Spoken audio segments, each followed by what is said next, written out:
Mesdames et messieurs, bonsoir. Comme Sophie vient tout juste de le dire, je me nomme Sacha Miki-Ménazil et j'ai le plaisir d'être le modérateur et votre animateur du débat de ce soir. Deux petites choses avant d'entamer la soirée. Donc, j'aimerais tout d'abord remercier l'équipe de l'Escale, donc passant de Sophie ainsi que les autres membres de l'équipe, de m'avoir choisi parce qu'en 2017, j'avais l'honneur d'être assis à la place des candidats. En 2018, lors des élections provinciales, il y a eu le débat provincial que j'ai pu animer. 2019, élections fédérales, même chose. Et 2021, je pense que j'ai bien fait ça vu qu'on m'a rappelé une autre fois. Mais si je n'ai pas bien fait ça, vous allez pouvoir le dire à Sophie à la fin. Et puis, donc c'est ça, je suis vraiment heureux d'être en chair et en os ce soir plutôt que d'être derrière mon écran sur Zoom pour cette belle soirée avec nos candidats des deux principaux partis à l'arrondissement Montréal-Nord. Et puis un petit message pour vous, chers jeunes de l'Escale, que vous soyez de l'école secondaire Henri Bourassa ou que vous soyez de Calix à la Vallée. Dans mon temps, avant, on disait HB Calix. Donc que vous soyez de l'une ou de l'autre de ces écoles.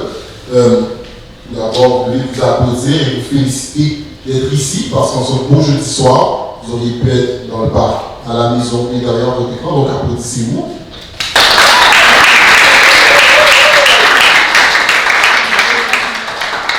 Puis, au-delà des différences de vos écoles secondaires, ce qui vous rassemble, c'est que vous êtes des citoyens et des citoyennes de Montréal-Nord. Donc, ce point en commun-là est le même, j'espère que les candidats partagent avec vous et qui fait en sorte que vous allez avoir l'occasion de les poser des questions ce soir et d'échanger avec eux et de savoir quels sont leurs plans et leurs ambitions pour vous, pour les élections à venir les 6 et 7 novembre prochains.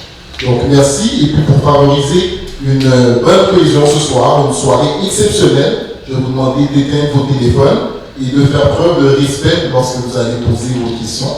Et puis je ne vais pas trop parler parce que je ne suis pas candidat, c'est les candidats qui prendront la parole. Donc merci, bonne soirée, bon débat.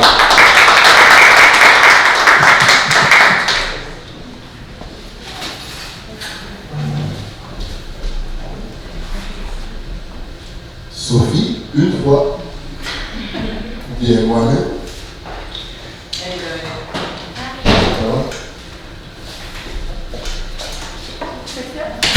On va inviter les candidats. Non, mais...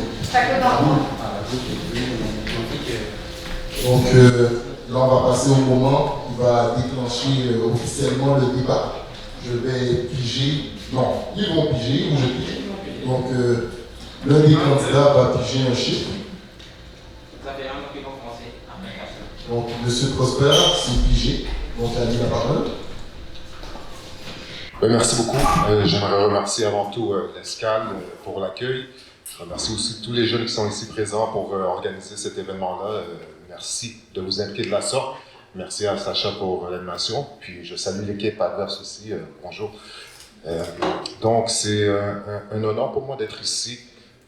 Mais c'est difficile aussi pour moi d'être ici présentement parce que je pense à Janai Dopewell Bailey, qui est un jeune qui vient de mourir tout récemment dans NDG. Et quand je pense à cette histoire-là de ce jeune de 16 ans, c'est quelque chose qui me bouleverse, c'est quelque chose qui nous touche pas mal tous et qui nous afflige beaucoup.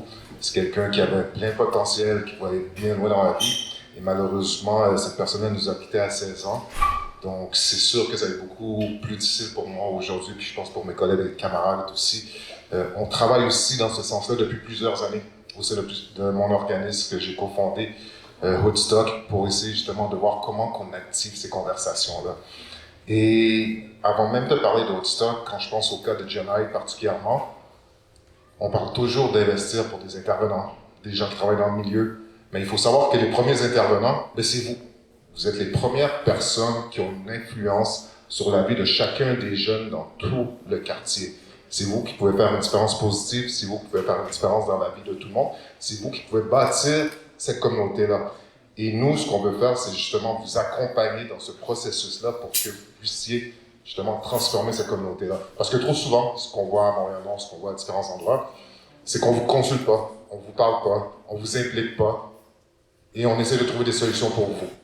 Et ces solutions-là ne fonctionnent pas toujours. Donc, c'est important pour nous de voir comment on peut vous supporter. Et c'est dans ce sens-là qu'on a construit un plan jeunesse que je vais vous parler tantôt.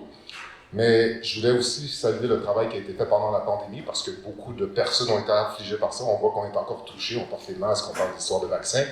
Et la pandémie, ça a été extrêmement difficile ici à Montréal-Nord. On a été l'endroit où on a été le plus touché par la pandémie, pas seulement à Montréal, pas seulement au Québec, mais partout à travers le Canada. Et si ce n'était pas du travail de la jeunesse pour distribuer les masques, pour distribuer les portables, pour s'impliquer dans la communauté, pour avoir même des camions qui parlaient auprès des gens, même l'Escale qui avait une équipe d'agents de sensibilisation avec parole d'exclus, littéraire pour tous, donc il y avait un travail dans nos rues, mais la situation aurait été beaucoup plus dramatique ici, à Montréal-Nord. Nous, à travers Woodstock, on a été les premiers à distribuer les 15 000 premiers masques dans la communauté, parce qu'on se disait, mais ça se peut pas qu'on soit dans cette situation-là et qu'on n'a pas réagi sur ces enjeux-là. Malheureusement, ce qu'on a vu, c'est qu'on a été les derniers ou les avant-derniers à avoir un corridor sanitaire pendant que les gens étaient enfermés chez eux. On a dû faire appel publiquement à travers les médias pour dire « Hey, ça va nous frapper fort la pandémie », parce qu'on voyait que les politiciens et politiciennes ne réagissaient pas, on n'avait pas le choix d'agir. Donc, grâce à ce travail-là qui a été fait par les jeunes, ça a permis de faire en sorte qu'on a eu un moins gros impact de ça. Mais le travail exceptionnel que les jeunes font, c'est pas seulement à travers la pandémie. Je pense à des jeunes que vous connaissez probablement, Chris Boucher, du Gainsdor, des jeunes de basketball. Mais moi, ces jeunes-là me font rêver aussi. Moi, j'ai grandi ici, je suis allé à l'école Caïssa-la-Vallée, j'ai coaché le football à l'école Henri Bourassa, et je vois un paquet de jeunes exceptionnels tous les jours qui essaient de performer puis de se dépasser, mais qui manquent trop de support. Ça fait des années qu'on promet d'avoir un complexe sportif ici à Montréal-Nord, et quand je pense à des jeunes comme Lee Gainsdor ou Chris Boucher, qui ont dû aller performer leur sport à l'extérieur, là, je m'interroge, pourquoi on n'a pas eu ce complexe sportif? Donc, nous, on veut s'engager justement pour avoir un complexe sportif, pour créer des activités pour tous les jeunes. C'est une promesse qu'il faut comprendre qui existe depuis 2008. Après, ça a été fait encore en 2013 avec Deguire, avec l'équipe de Mme Rossi, donc l'équipe de Coder aussi à cette époque-là. C'est une autre promesse qui a encore été faite en 2016 pour le premier mandat de Mme Black. Et nous, on ne veut pas juste faire des promesses en l'air, on veut vraiment s'assurer que ça voit le jour, parce qu'on voit que c'est un besoin énorme pour l'ensemble de la communauté. Donc nous, on va travailler dans ce sens-là aussi. Puis quand je parlais de fleurons aussi, je pense à la librairie Racine, qui est un autre exemple, qui a été fondée par Gabriela Quinte. Donc on parle de la culture, on parle des livres accessibles pour tout le monde, qui a été implantée ici à Montréal-Nord. Et qu'est-ce qui est arrivé par la suite? Elle a dû déménager parce qu'il y a eu un manque de support, encore une fois, de l'arrondissement, alors que c'est un des plus grands fleurons. Et maintenant, Gabriela Quinte est en train de rayonner sur l'avenue Saint-Hubert, alors qu'on devrait avoir ce type de lieu ici, à Montréal-Nord. Donc, c'est juste pour vous dire que les initiatives que vous portez, elles sont absolument importantes. Et je vais juste donner un dernier exemple aussi. Souvent, il y a des gens dans le milieu qui vont porter des projets pour les autres, mais je pense à Keisha, qui veut faire un centre d'hébergement pour les personnes qui sont mis dehors de chez eux par leurs parents. Parce qu'ici, il n'y a pas de centre d'hébergement à Montréal-Nord, malheureusement. Et Keisha, c'est quelqu'un que nous, à travers Woodstock, on supporte pour qu'elle puisse être la personne qui porte ce projet-là. Il ne faudrait pas que ce soit d'autres personnes, souvent, qui viennent de l'extérieur pour porter ces projets-là, parce qu'il faut absolument s'assurer d'empower et de créer du leadership des gens provenant de la communauté. Et l'expertise, c'est vous qui l'avez. Et nous, on veut juste vous redonner cette expertise-là pour que vous puissiez, justement, faire en sorte que cette communauté-là vous ressemble, mais que vous devenez les leaders de cette communauté-là. Et c'est encore, on s'engage de faire en sorte que vous devenez les leaders de cette communauté. Donc, c'est ce qu'on veut pousser à travers notre plan jeunesse. Merci.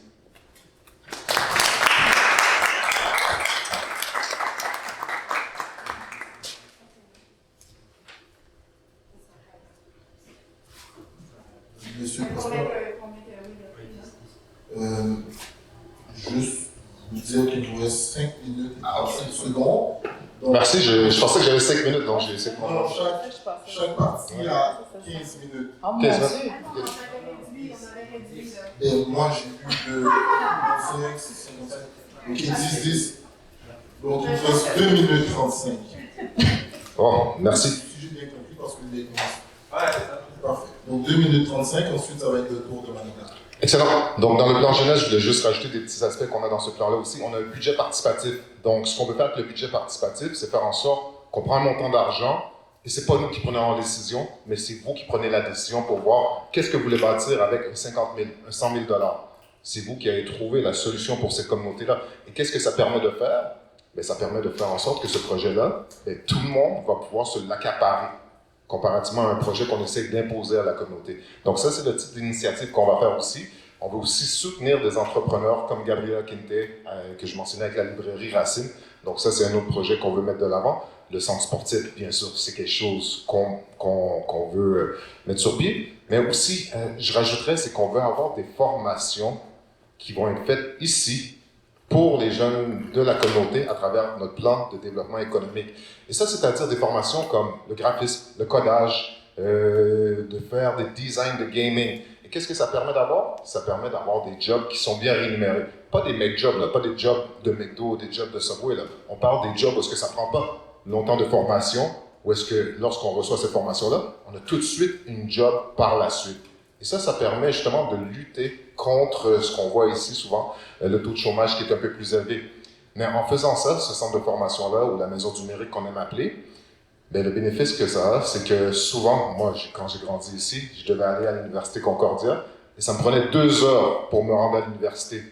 Bien, ce 2 heures de temps-là, là, c'était peut-être mon facteur qui a fait en sorte que, est-ce que j'ai le goût de rester à l'université puis de me taper 2 heures de route? Si on a un centre ici avec des formateurs qui sont près de chez vous, ça vous prend juste 10 minutes où vous pouvez y aller à pied, mais ça va faire toute la différence dans vos univers. Fait que nous, c'est ce qu'on veut rapatrier ici à Montréal-Nord pour s'assurer que vous pouvez avoir un avenir décent. Merci. Merci, M. le Pasteur, c'est tout le temps que vous avez. Donc là, on laisse la parole à Mme Black. Super, pouvez-vous juste me dire le temps complet? En fait, c'est 10 minutes, c'est ça? 10 minutes, c'est exact. Donc là, je reparle minuteur. Oui, c'est ça, je vais faire la même chose de mon côté. Parce qu'on m'a donné après Excellent. La prise de parole. Ben, merci beaucoup, Sacha. Merci à toutes ceux et celles qui sont dans la salle, ceux qui nous écoutent aussi sur le web. Je suis en compagnie de certains de mes collègues qui sont ici ce soir. Également, je salue l'équipe adverse. Et là, Sacha, Sophie, merci beaucoup à toute l'équipe d'Escale de nous inviter. Premièrement, vous dire à chaque fois, en fait, ça me fait tout drôle quand je suis ici parce que vous devez savoir que j'étais déjà à l'Escale, en fait, dans le passé, donc pendant 14 ans de temps, dont 10 ans comme directrice.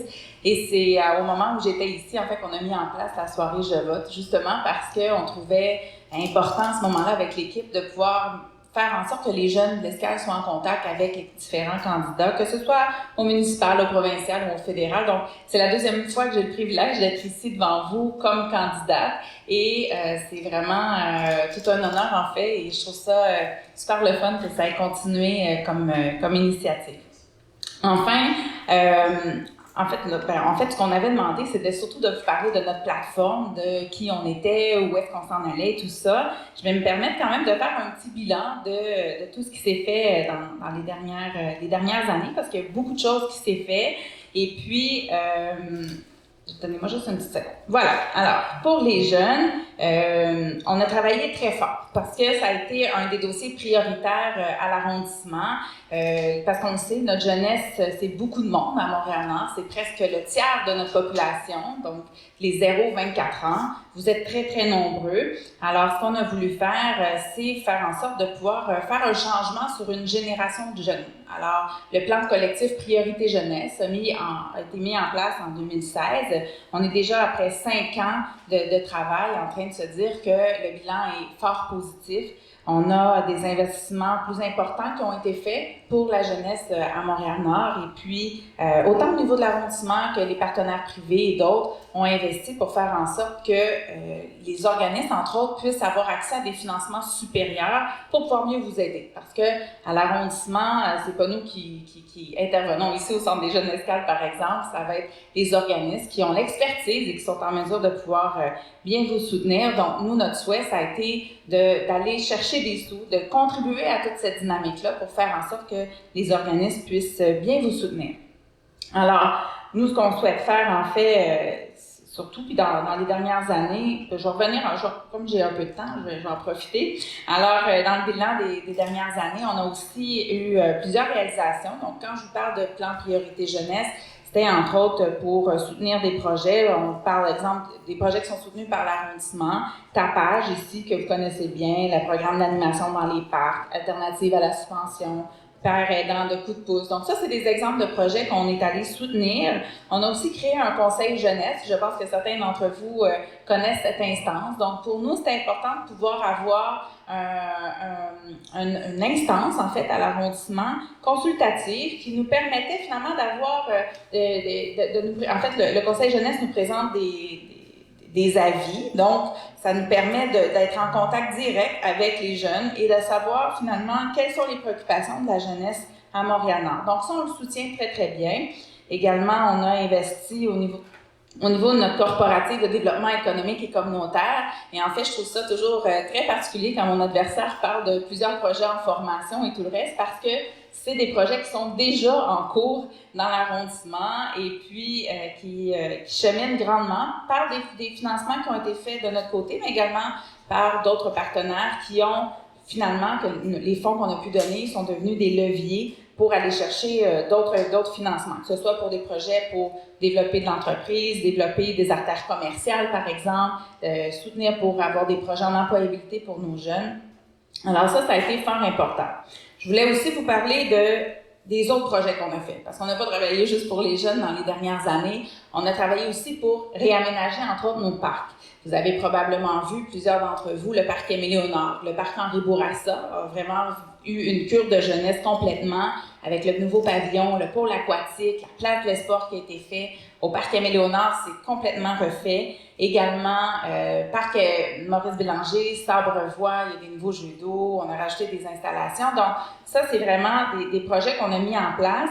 Et je vous dirais que nous, de notre côté, en fait, puis je terminerai peut-être là-dessus avec le bilan, c'est qu'il y a certains enjeux qu'on a en ce moment. Parce que Montréal-Nord vit vraiment un sous-financement historique au niveau de toutes les installations, ce qui fait en sorte que à l'arrondissement, à certains moments, on a moins de moyens que d'autres arrondissements, malheureusement. Alors, à l'époque, quand M. Coderre était au pouvoir, il avait commencé toute une grande réforme là, pour faire en sorte qu'il y ait une meilleure équité dans le financement des arrondissements. Et là, malheureusement, quand l'équipe de Mme Plante, qui est la chef de Projet Montréal, est arrivée en poste, eux, ce qu'ils ont fait, c'est que finalement, ils ont arrêté ça. Ce qui a fait en sorte que le rééquilibre qui est en train de se faire entre les différents arrondissements s'est arrêté. Alors, en ce moment, Montréal-Nord, pour faire je ne sortirai pas de chiffres aujourd'hui, là, c'est pas la place pour ça, mais grosso modo, c'est surtout le fait qu'il y a un déséquilibre finalement dans l'argent que Montréal-Nord reçoit par rapport aux autres,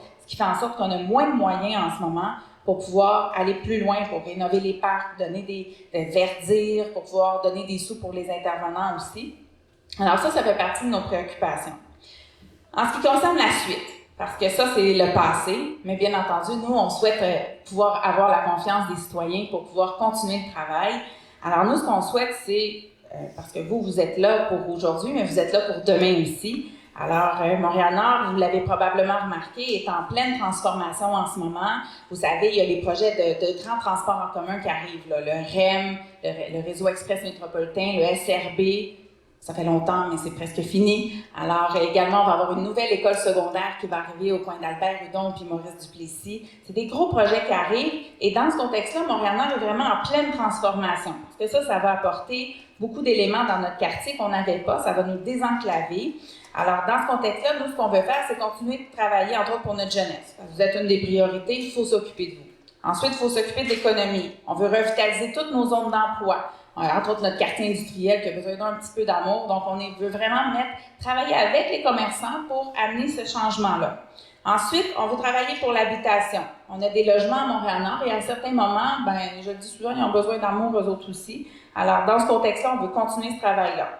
On veut aussi sécuriser nos rues. Les citoyens nous disent beaucoup que les gens roulent vite, alors on va rajouter entre autres des dos d'âne, on va rajouter des mesures pour faire en sorte que ce soit plus sécuritaire pour tout le monde. Les automobilistes, les piétons, également les gens qui sont à vélo. On veut continuer de réaménager les parcs.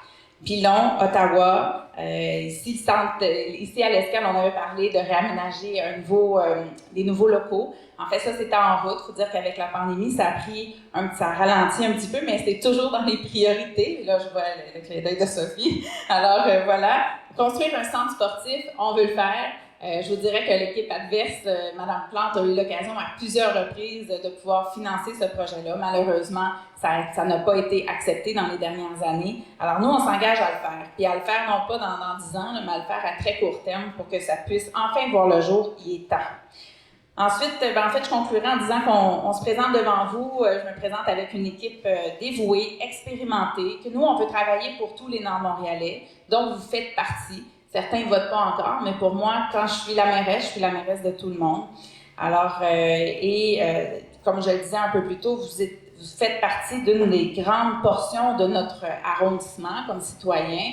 Vous êtes le tiers de notre population. Alors, c'est entre autres pour ça qu'on avait choisi de vous prioriser, parce que vous méritez d'avoir des services, vous méritez qu'on s'occupe qu'on puisse vous accompagner, qu'on puisse avoir des ressources pour vous aider. Et pour moi, mon souhait le plus cher, et je terminerai un peu là-dessus, parce que souvent, ce qu'on entend, c'est que Montréal-Nord est un quartier de transition.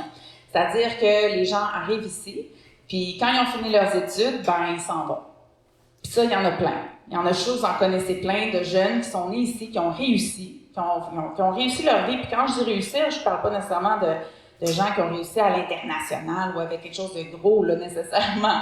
Ça peut être des emplois très nobles, qui travaillent, qui ont leur emploi, qui ont leur maison, leur famille, mais qui malheureusement ont décidé de partir de Montréal-Nord. Et moi, mon souhait le plus cher, puis je vais vous le dire, c'est que vous, les jeunes, à Montréal-Nord, vous ayez la même chance que les jeunes d'ailleurs, que les jeunes de Westmount, que les jeunes d'ailleurs au Québec, vous puissiez avoir les mêmes chances, puis qu'on puisse à ce moment-là, que vous fassiez le choix aussi de rester à Montréal-Nord. Parce que, je ne sais pas si c'est comme moi, vous avez le même sentiment, mais on l'entend beaucoup chez les citoyens.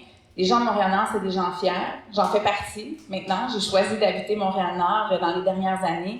Et puis, je vous dirais que moi, ce que je souhaite, c'est qu'au fil du temps, qu'on travaille pour faire en sorte que vous soyez épanouis et puis que vous choisissiez de rester quand vous allez finir vos études et que vous fassiez en fait, que ça soit un choix puis que vous vouliez continuer de vous engager dans votre quartier. Merci.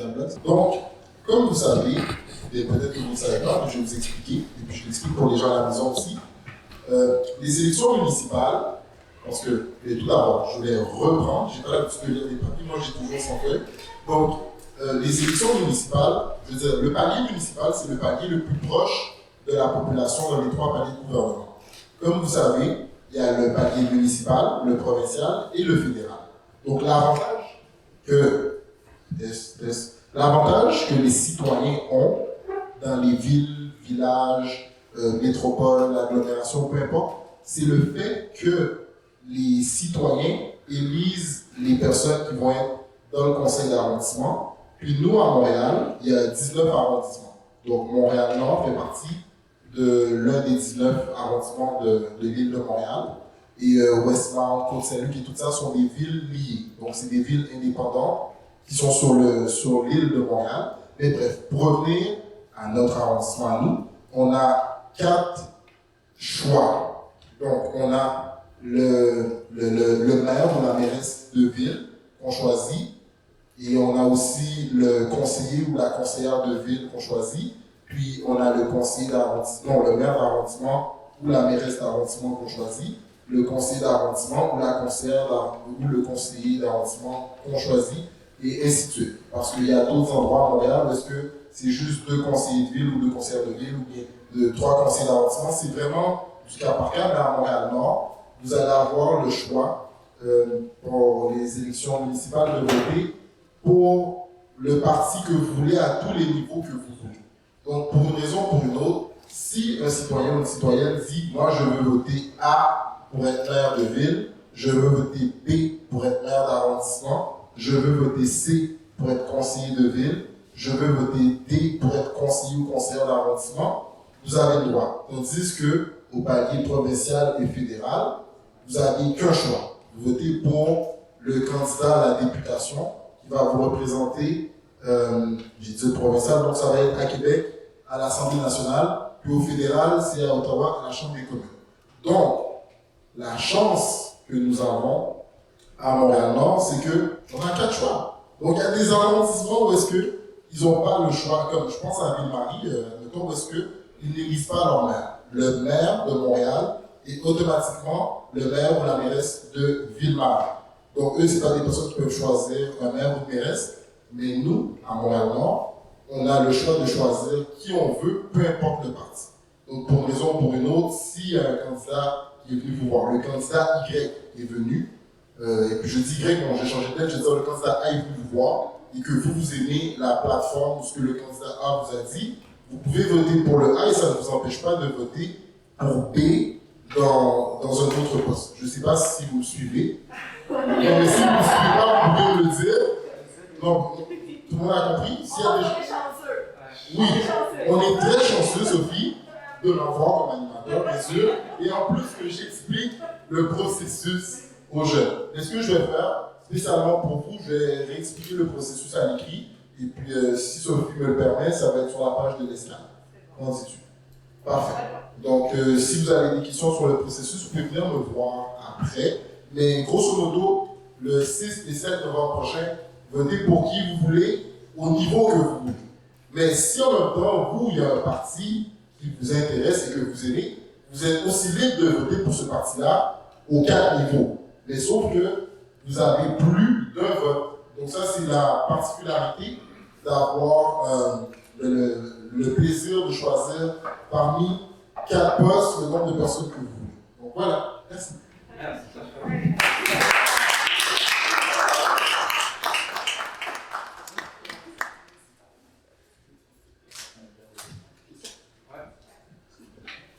Donc, le moment tant attendu de ce soir, les jeunes vont poser leurs questions. Et puis ça, je ne pense pas que c'est un tirage. Le jeune qui veut parler en premier n'a qu'à venir et qu'à prendre le micro. Puis la seule chose, je vais avoir besoin d'une légette pour les sous de légette.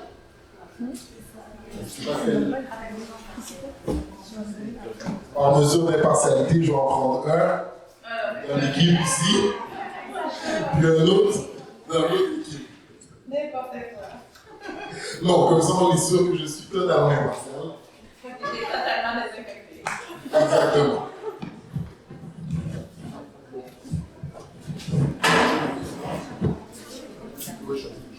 Peut-être juste expliquer que dans le fond, les jeunes, vous allez pouvoir venir poser votre question. Puis en fait, les questions s'adressent aux deux parties. Donc les deux parties vont pouvoir répondre. Puis c'est les parties qui vont choisir qui va répondre à la question. Ils vont avoir 1 minute 30 pour répondre à la question. Donc Sacha va bien le chronométrer. Puis, est-ce qu'il y a des questions? Est-ce que tu une durée de réponse? 1 minute 30. Par 1 minute 30? Oui. Non, parce qu'on en a des questions.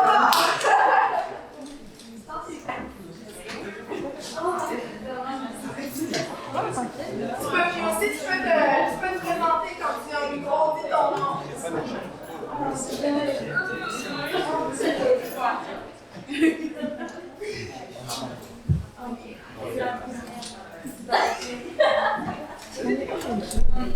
Allô?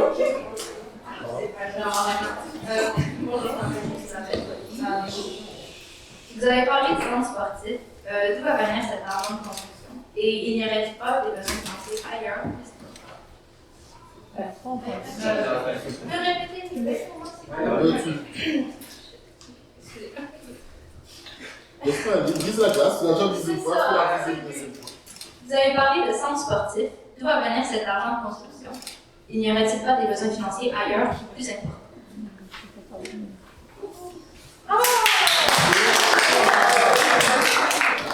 Excellente question. Donc, centre sportif, en fait, pour moi, il ne faut pas mettre en opposition le centre sportif puis d'autres infrastructures, comme on parle de chalet de parc, là. C'est-à-dire, le chalet ici n'est pas plus prioritaire que le centre sportif. Pour moi, ils sont tous prioritaires pour faire en sorte que vous puissiez avoir accès à ces installations-là. Le centre sportif, en fait, l'argent peut venir de différents paliers, mais d'abord et avant tout, la Ville de Montréal peut avoir des sommes. Nous, en arrondissement, on n'a pas suffisamment d'argent pour ça. Ça, c'est très, très clair.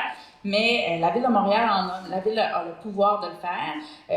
Il peut y avoir également le Québec ou Ottawa aussi qui peut donner des fonds. Mais ce qui est clair pour moi, c'est que ça doit être une priorité. Et ces fonds-là arrivent, finalement, l'arrondissement a un rôle de pouvoir préparer la construction. Donc, c'est l'arrondissement qui pilote finalement la construction de ça.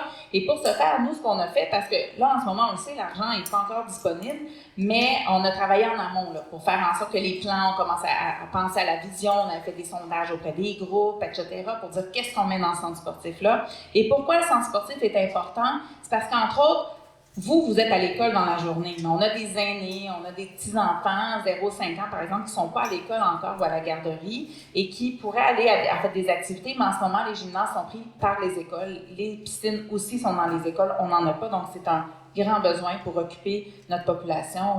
Il y a toujours des manques de plateaux sportifs. Voilà. Merci. Ben, merci beaucoup pour la question, elle est importante. Et moi, je partage 2 points avec Mme Black. C'est sûr que ça urge, c'est quelque chose qui est vraiment important d'avoir ce centre sportif-là. Puis, effectivement, on peut faire plusieurs autres choses aussi. Il y a des investissements dans toutes les infrastructures, donc c'est pas en opposition. L'autre chose aussi que Mme Black a dit, c'est qu'on ne peut pas attendre 10 ans pour avoir ce centre sportif-là. La réalité, c'est que ça fait 13 ans qu'on attend pour ce centre sportif-là par ces équipes-là. C'est une chose qui était promise par le maire Parent auparavant, qui a été promise par la suite par l'équipe, la même équipe, par M. Deguerre avec M. Coder au pouvoir. Et ça a été promis au premier mandat de Mme Black encore pour avoir ce centre sportif-là. Et encore aujourd'hui, on l'attend encore, ce centre sportif-là. Je pense qu'il ne faut pas être dupe. Il faut qu'on sache à qui confier ce mandat-là. Quelqu'un qui veut vraiment le porter. Parce que présentement, quand il est 9 h le soir, il n'y a plus d'activité à Montréal-Nord. Le centre sportif va permettre d'avoir d'autres activités pour toute la population et c'est ça qui est vraiment le plus important. Et le fait qu'on n'a pas ce centre sportif-là aussi, ça veut dire que peut-être il y a des gens qui vont faire d'autres types d'actions. Donc ça permet de prévenir aussi d'autres enjeux qu'on vit présentement. Mais pour ça, il faut un will, il faut de la volonté, puis il faut surtout du dynamisme pour aller chercher ces montants d'argent-là. Et en plus, il y a des poches d'argent qui sont, des enveloppes budgétaires qui sont disponibles par la Ville-Centre. Je pense que c'est à la hauteur de 176 millions. Il faut comprendre qu'il y a d'autres arrondissements aussi qui veulent avoir un complexe sportif. Moi, je peux vous garantir, quand je vais être maire, ça va être la priorité sur la liste de Valérie Plante.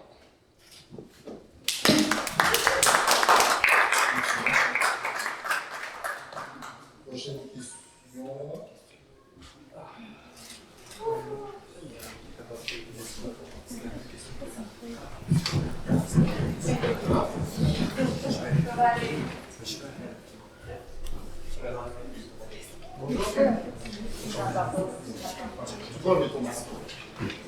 Bonjour, je m'appelle Jenny. Une question pour vous, c'est.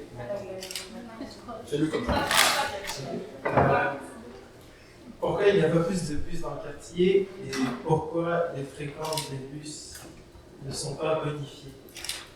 J'aimerais savoir que comptez-vous faire pour arranger ça, pour changer la situation, pardon.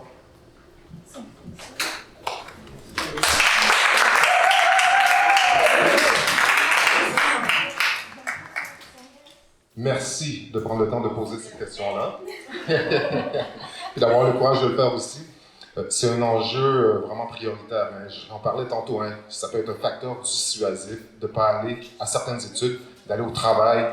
Moi, je pense à toutes les mères monoparentales ou à toutes les mères et pères de cette communauté-là qui doivent prendre 1h20, 2 heures de temps pour se rendre au centre-ville, parfois.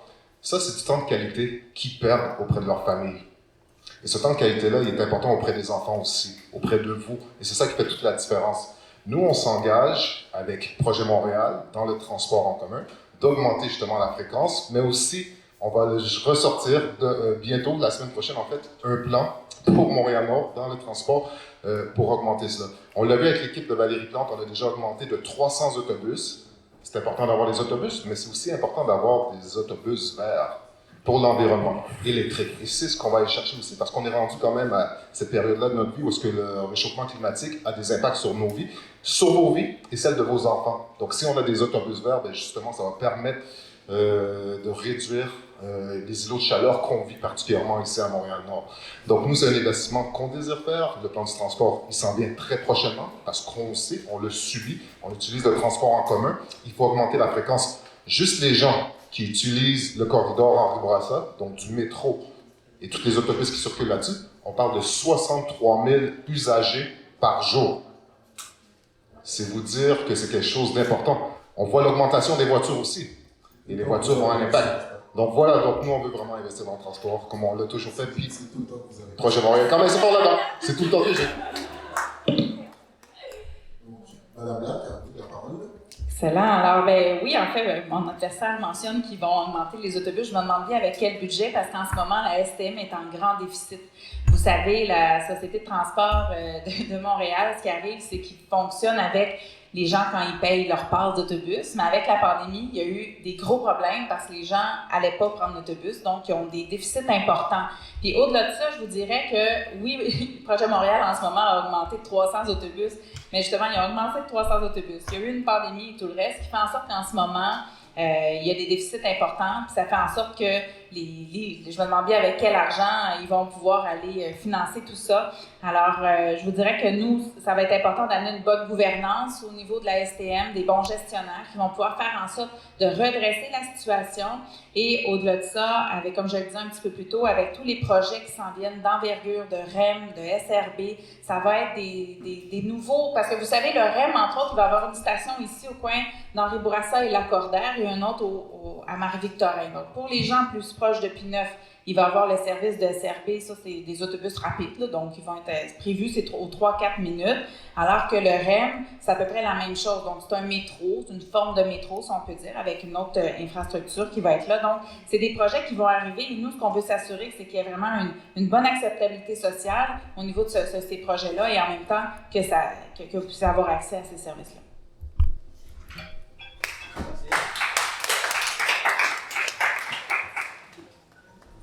Je tiens à féliciter les deux premiers jeunes qui ont posé la classe et je tiens à remercier les deux candidats à la mairie qui tentent du mieux qu'ils peuvent de respecter le temps. Donc on continue comme ça, la soirée avance très bien.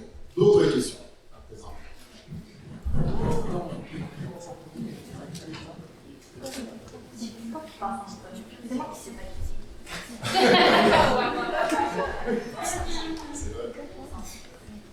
Alors bonjour, je m'appelle Christopher et ma question est la suivante. Que sera votre position face aux médias qui ne cessent de critiquer le quartier lorsqu'un événement négatif arrive et qui ferment les yeux lorsqu'il y a un événement positif?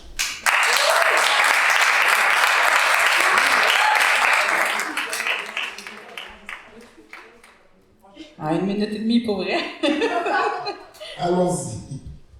Excellent. Alors pour moi, il y a 3 éléments sur lesquels il faut travailler pour faire en sorte que au niveau de l'image de Montréal-Nord, ça aille mieux. Premièrement, il faut adresser les problématiques qu'on vit comme communauté, parce que oui, on en a des problématiques, et ça, il faut aller travailler sur ces éléments-là pour faire en sorte qu'on ait plus de quiétude dans notre quartier. Ça, c'est de 1. De 2, l'arrondissement peut faire un immense travail pour justement avoir un brand là, au niveau de Montréal-Nord. Et on avait, en toute franchise, commencé avant la pandémie à travailler avec une firme. On avait donné le contrat, le travail commençait à se faire.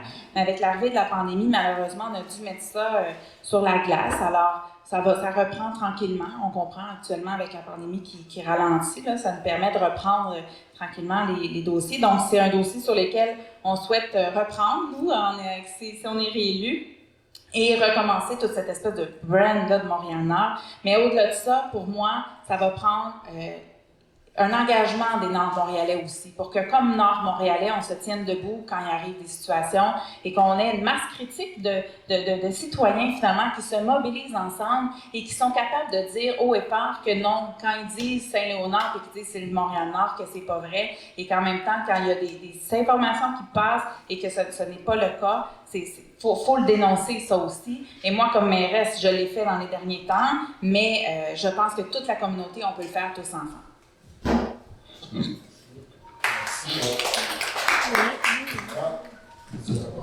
Mohamed, merci pour ta question, elle est importante. Moi, en grandissant ici, déjà, juste mettre mon nom ou l'adresse sur le CV, Montréal-Nord, les gens ne voulaient pas le faire. Puis encore aujourd'hui, je vois que c'est encore une réalité, malheureusement.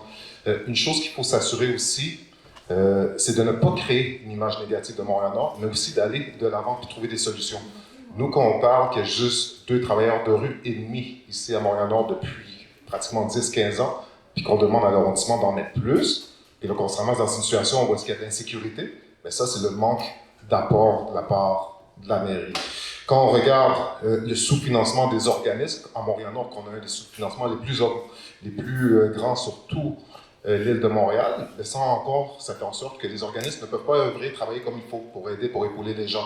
Et ça, c'est une responsabilité encore où l'arrondissement doit pousser pour avoir beaucoup plus de financement auprès des organismes.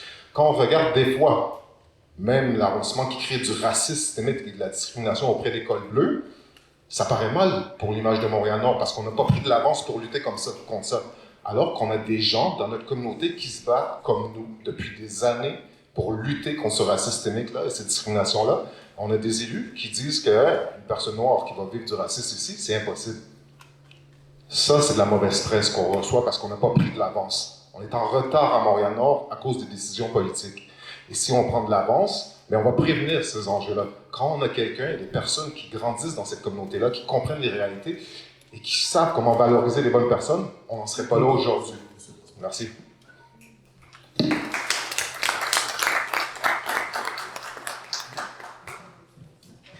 Prochaine question.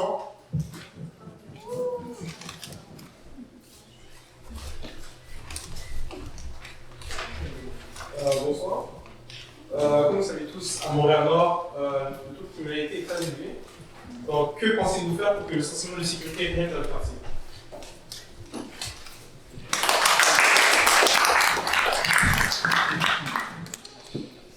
Une fois de plus, je pense qu'il faut travailler auprès des jeunes. Tantôt, mon adversaire mentionnait qu'il y a un comité jeunesse Outstock, ce qu'on a fait nous autres, l'organisme que j'ai cofondé.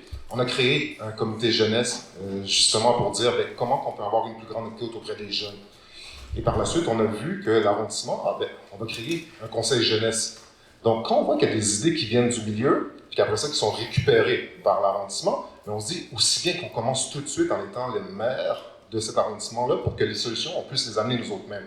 Donc ça fait partie des solutions qu'on veut mettre de l'avant. Mais il faut surtout réinvestir massivement dans notre communauté. Ce qu'on a vu dans les dernières années, les derniers mandats de différentes personnes, c'est un appauvrissement. Tantôt, Mme Black a fait mention que Valérie Plante a fait des coupures.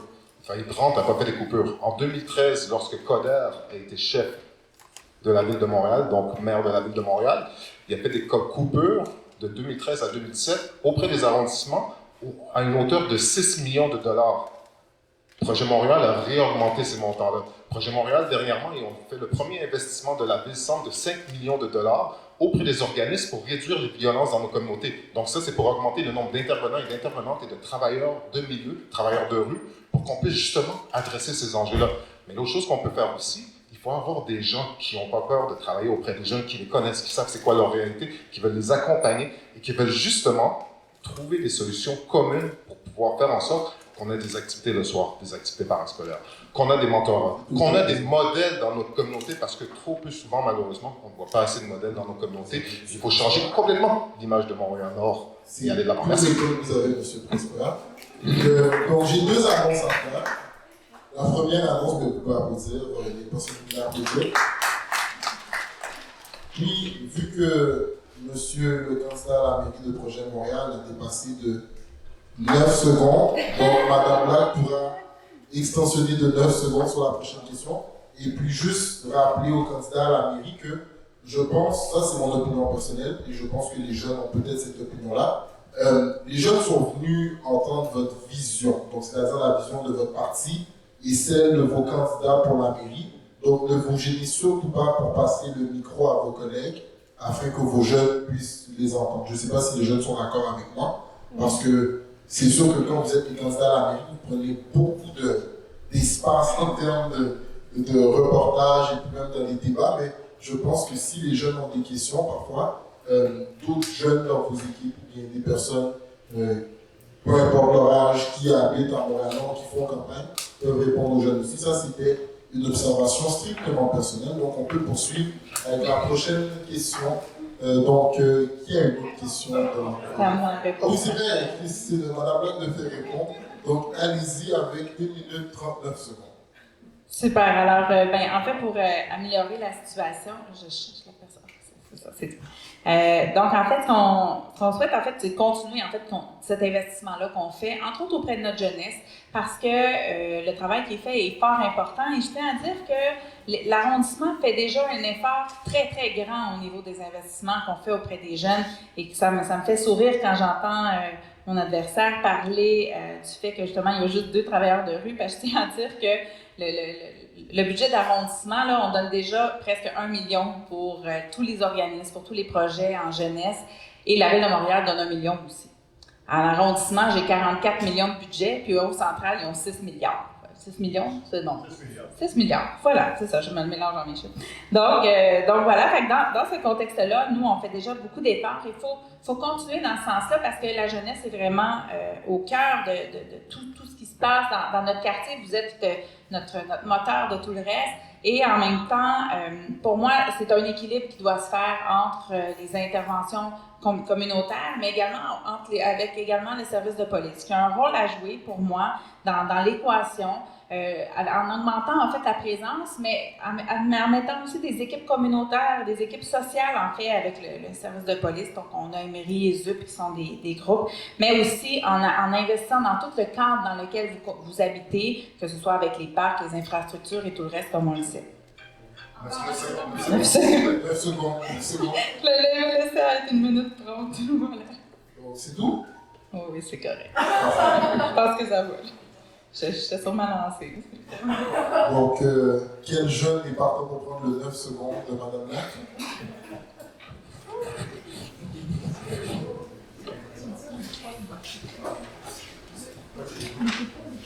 Alors, bonsoir à vous. Mon nom est Claudio et voici ma question. On voit qu'il y a beaucoup de pistes à Montréal, mais pas assez de pistes cyclables. Quel est votre plan pour résoudre ce problème?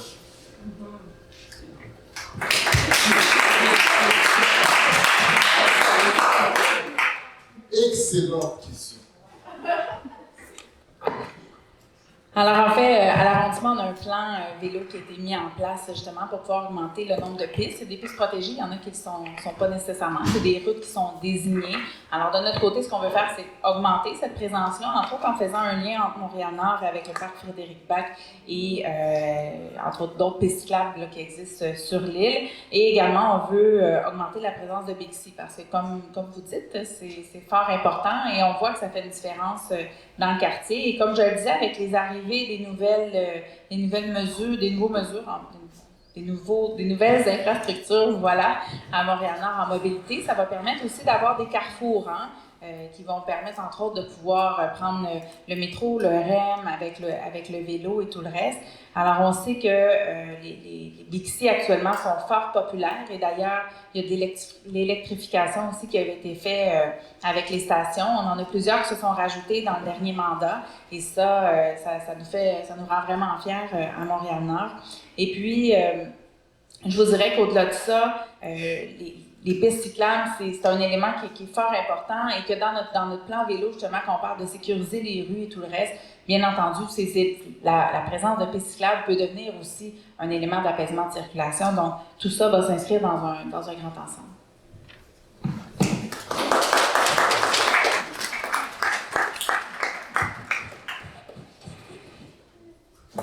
Je vais y aller. Donc, Madame Salazar, on prend la parole. Bonjour, enchantée.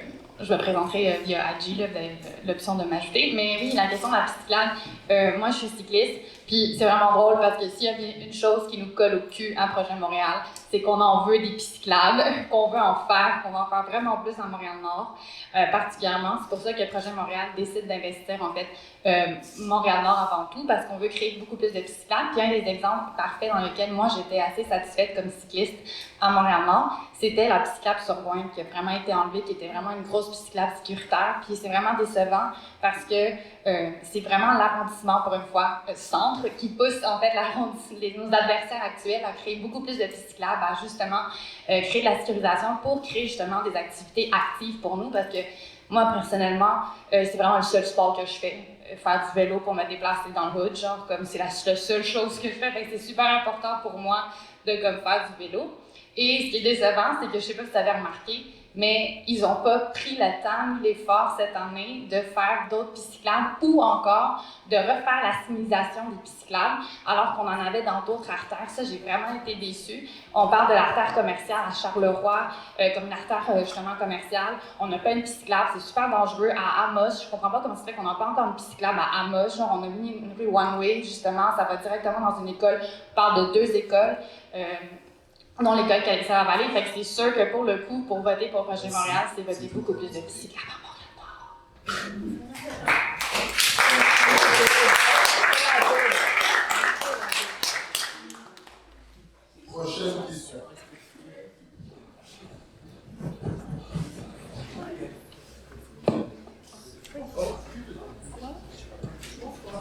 Alors, on sait que le REM arrive bientôt sur l'Est et qu'il traverse en Montréal. Est-ce que vous voulez un REM aérien ou souterrain dans l'arrondissement? Voilà, très bonne question. Merci pour la question. Et je pense que Christine est d'accord. C'est déjà prévu d'être souterrain. Donc, ça va être souterrain, c'est sûr. Déjà, l'enjeu est beaucoup plus dans Hochelaga présentement pour le REM.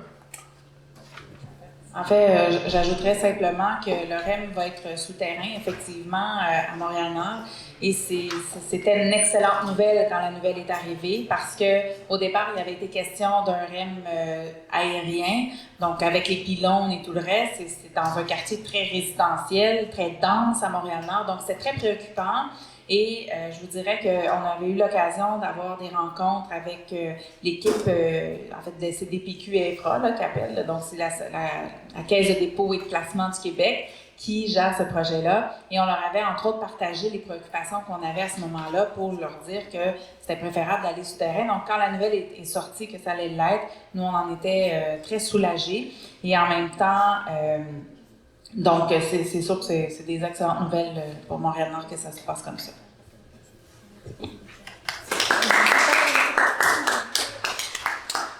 Donc, je suis content de savoir que le REM sera souterrain, mais je vais me doter de mon droit d'animateur et de poser une question en délibéré. Donc, parfois, s'il n'y a pas de question, comment dirais-je, piquante, je vais donner une question piquante. Donc, ma question pour vous, mesdames et messieurs les candidats à la mairie, mais n'importe qui dans votre équipe peut répondre, peut répondre, comment allez-vous faire pour contrer la gentrification à Montréal-Nord que le REM va emmener? Parce que c'est sûr qu'avec la crise du logement, en ce moment, on voit que les prix des logements explosent. Et jusqu'à tout récemment, Montréal-Nord était protégé de ce phénomène. Mais là, à la grandeur de l'île, on voit qu'il y a une explosion dans les coûts du logement, de logements abordables. Et je pense que le REM va venir avec un autre problème auprès d'une population qui est déjà très défavorisée dans certains secteurs de notre arrondissement. Donc, je ne sais pas si... Ben, si c'est la suite, ouais. Excellente question. Puis, en fait, c'est essentiel. Même l'autre question du REM, moi, c'était le prolongement que je voulais faire justement parce que clairement, ça va avoir un impact dans notre communauté. Ce qu'on voit la plupart du temps, c'est la valeur des maisons augmentée, les loyers augmentés, donc il y a un impact par rapport à ça. Et le quartier complètement se transformer. On voit les impacts que ça a eu dans d'autres endroits, donc on appelle ça les enjeux de gentrification. Nous, chez Projet Montréal, ce qu'on va mettre de l'avant, c'est le certificat propriétaire responsable. Donc ça fait en sorte que tous les loyers vont être affichés partout dans les logements de 8 appartements et plus. Donc ça permet de savoir c'est quoi le prix du logement pour ne pas l'augmenter. Mais non seulement ça aussi, nous on a sorti notre plan de logement où est-ce qu'on va implanter des logements abordables et des logements sociaux. Parce que c'est tout autant important de pouvoir trouver des lieux où est-ce que le prix du loyer ne nous coûte pas tellement cher qu'on n'est pas capable de se nourrir, de payer pour nos enfants, d'avoir la nourriture sur notre table. Donc nous, avec ça, le plan 2020, ben, c'est quoi? Ben, le plan 2020, c'est 20% de logements sociaux, donc des logements qui sont beaucoup moins chers, 20% de logements abordables, et 20% de logements familial, donc où est-ce qu'il y a 3 chambres, donc on peut avoir des familles, parce qu'on a beaucoup de familles ici à Montréal-Nord. Ce plan-là, c'est un plan qui est révolutionnaire, qui fait en sorte que justement on a beaucoup plus de logements abordables. Et Projet Montréal est quand même champion là-dedans. Mais il faut savoir que mon adversaire a voté contre les logements abordables ici à Montréal-Nord. Et ça, pour nous, ça nous inquiète. Quand on a un leader comme Coder qui veut bâtir justement... C'est bon, merci.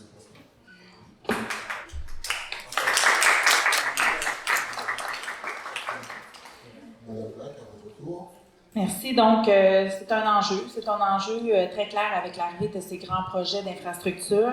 Et puis, en fait, je tiens à dire qu'au niveau des logements sociaux, parce que ça peut être une avenue fort intéressante pour garder notre population ici dans le quartier. Actuellement, il y a 400 logements sociaux qui sont en construction. Vous avez probablement vu sur P9, là, 2 grandes tours qui sont en construction.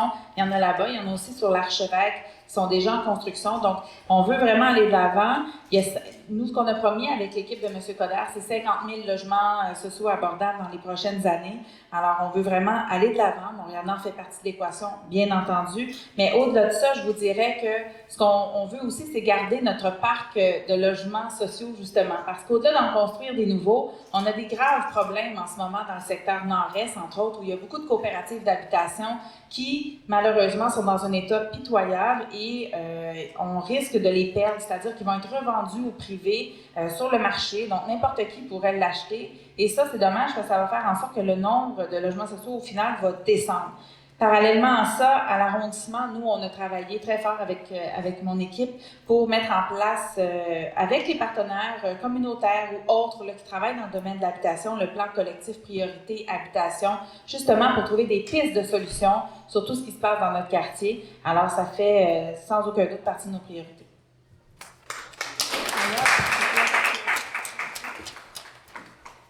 C'est là. Nouvelle question. Bonsoir, je voulais vous demander que comptez-vous faire pour résoudre le profilage racial auquel sont exposés constamment les jeunes du quartier?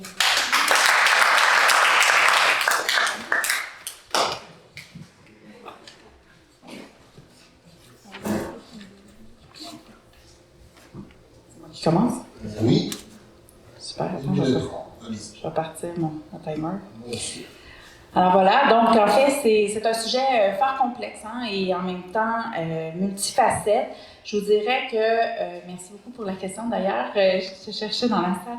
Alors, c'est un enjeu, puis je vais le dire en toute humilité, là, que moi, je ne pourrais jamais comprendre comme quelqu'un qui le vit. Ça, c'est clair. En même temps, j'aborde ce sujet-là, comme je le dis, avec beaucoup d'humilité, beaucoup de respect, beaucoup d'ouverture aussi. Et je pense que dans ce contexte-là, on a, dans le dernier mandat, travaillé justement pour, avec la Ville-Centre, à reconnaître le racisme systémique. Donc ça a été reconnu au niveau de la Ville. On a également mis en place une politique d'interpellation policière. On avait demandé aussi la présence de caméras portatives pour les policiers. Et ça, l'administration de Mme Plante l'a refusé à chaque reprise. Mon collègue Abdelak Sari l'a demandé à plusieurs reprises. Et malheureusement, ça n'a pas été fait. Nous, on s'engage à le faire et à le mettre de l'avant. Également, au niveau de l'arrondissement, on en parlait tantôt qu'il y avait eu un rapport qui avait mis en lumière finalement du racisme au niveau des cols bleus. Il faut savoir que ce rapport-là a été demandé par nous. Alors, c'est nous qui l'avons demandé. Et puis, on aurait pu juste demander un rapport pour le mettre sur les tablettes, là, on se comprend, mais ça n'a pas été ça du tout. En fait, nous, ce qu'on a souhaité... Ah, puis ça se termine. On a mis en place, en fait, c'est tout un travail au niveau de l'équité, de la diversité, de l'inclusion, justement, pour faire en sorte qu'on...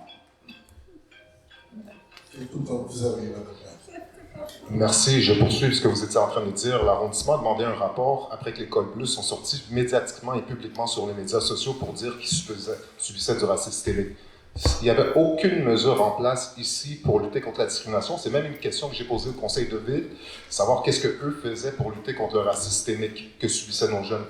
À maintes reprises, il n'y a pas de réponse par rapport à ça de la mairesse ici. Je pense que c'est très très clair que ce n'est pas un enjeu qui préoccupe cette administration-là. Pour moi, c'est ma vie tout entière que je consacrais à lutter contre le profilage racial que subissent nos jeunes. J'ai grandi dans cette communauté-là et moi, je me suis fait interpeller plus de 45 fois dans ma vie par la police. Et ça, c'est pas normal que nos jeunes aient à subir ça. Ça, quand on dit ça, c'est pas de parler contre la police, c'est de faire en sorte que nos jeunes puissent vivre comme n'importe quel autre jeune qui a une autre couleur de peau partout à Montréal. De ne pas avoir ce traitement différentiel qui nous punit chacun d'entre nous. Et je rajouterais aussi, le profilage racial, on peut le voir dans les écoles. Moi, je pense au Bélier solidaire à l'école Henri Bourassa, où est-ce qu'il y a un professeur pendant 10 ans a fait ce type de profilage racial et des propos racistes à l'égard de ses propres étudiants. On n'a jamais entendu la mairesse parler par rapport à ça. Moi, je suis sorti véhément pour dénoncer ce qui se passait dans notre école.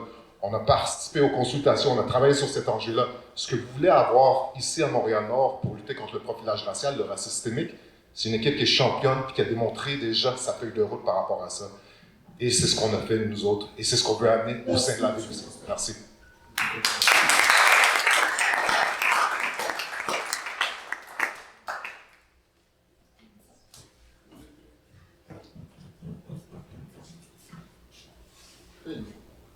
Bonsoir. pour s'assurer que Montréal-Nord soit un arrondissement vert.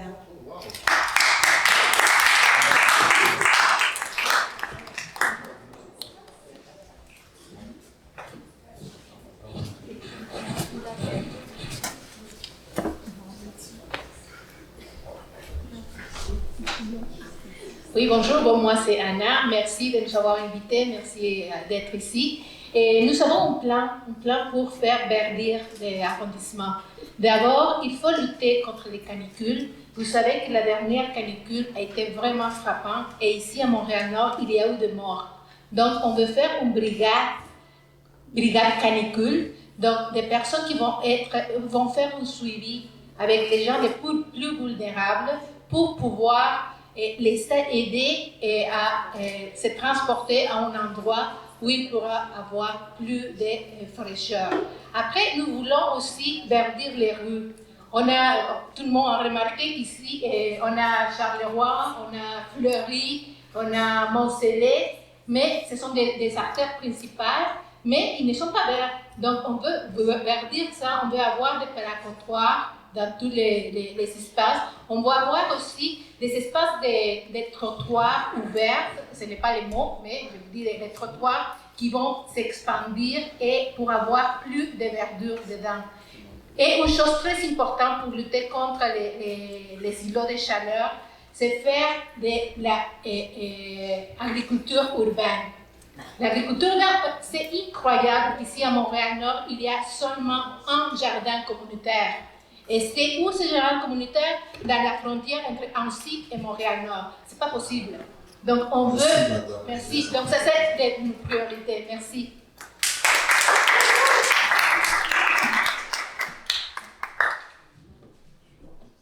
Ces excellentes questions. Y en a-t-il d'autres des jeunes? Non, moi je demandais ça, je sais Madame Lacroix, c'est juste que je demandais ça pour savoir, parce qu'on est quand même très en avance dans la soirée. Donc je voulais en même temps dire aux jeunes que, parfait, que tout au long de la soirée, ne vous limitez pas à une seule question. Vous pouvez revenir ici plusieurs fois, parce que moi quand je fréquentais les salles, quand j'étais plus jeune, je prenais mon tour. Donc prenez votre tour autant que vous voulez. Écrivez d'autres questions, et consultez-vous, et puis revenez autant que vous voulez. Donc, Madame Black, à vous la parole. Bonsoir, mon nom c'est Philippe Thermidor, puis je suis ébloui par la splendeur de ta question, et merci beaucoup aux jeunes. Donc, je me permets de répondre à cette question parce que je suis un jeune et je suis impliqué aussi dans les changements climatiques et dans l'espace vert aussi à Montréal-Nord. Là, je vais sortir un truc de notre plateforme. Je sais que la plateforme est assez longue, mais tout ce qui est long est intéressant. Donc, je me permets de répondre parce que nous, à Montréal-Nord, on réaménage nos parcs. Ok, je ne sais pas si vous avez remarqué, mais vous pouvez voir avec le parc comme Tardif, on a un jardin communautaire sur Tardif, Oscar. On réaménage nos parcs, que ce soit Carignan, Henri Bourassa. Et on a planté 5000 arbres dans les dernières années, ce qui est très, très, très, très intéressant. C'est pour contrecarrer l'image désertique de Montréal-Nord et de planter plus d'arbres. Donc, dans notre plateforme, il y a un point où on fait une différence, j'ai assez de temps, on fait une différence entre Outremont et Saint-Michel et Montréal-Nord. On sait que la différence de température à Outremont, c'est 10 degrés. C'est-à-dire, s'il fait 20 degrés à Outremont, il fait 30 à Montréal-Nord en termes de température. Donc, il fait plus chaud à Montréal-Nord et Saint-Michel parce que c'est un îlot de béton qu'à Outremont parce qu'il y a plus d'espace vert. Fait que l'espace vert, pour nous, c'est un combat. Et dans notre plateforme, on a beaucoup de choses intéressantes pour combattre cela et pour planter plus d'arbres parce que nous, on veut que nos jeunes soient en santé. On veut que nos jeunes... c'est tout le temps. Ok, merci beaucoup.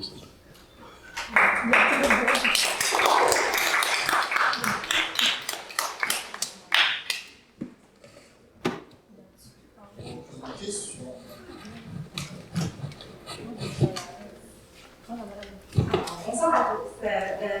Moi, en fait, ma question, c'est plus par rapport aux investissements et aux PME. Donc, à travers les années dernièrement, j'ai remarqué comme quoi il y a de plus en plus de locaux commerciaux vides. Il y a des centres commerciaux qui sont en train de fermer, juste le centre Forest. Je ne sais même pas il y a combien de petits magasins qui sont en train de fermer dedans. Donc, puis on sait que l'investissement privé, c'est tout aussi important que d'avoir des subventions gouvernementales parce que ça ramène de la richesse dans le temps, puis ça ramène des gens qui veulent consommer ici. Donc, je me demandais si vous aviez un plan pour encourager les gens locaux, les PME, les jeunes investisseurs à faire ces moves. Merci.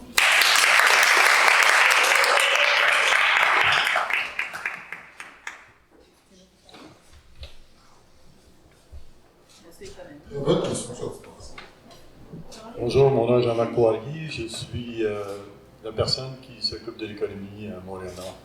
Donc, pour nos locaux commerciaux, je ne sais pas si vous avez remarqué, il y a un léger changement en ce moment. Même, les locaux sont de plus en plus occupés sur les rues Charlevoix, Montcelet et Martial.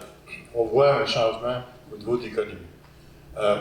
Par contre, pour les locaux au niveau des centres commerciaux, partout au travers le Canada, il y a un changement à ce niveau-là. Les centres commerciaux sont moins populaires que les centres ouverts comme on a à côté, le Smart Center.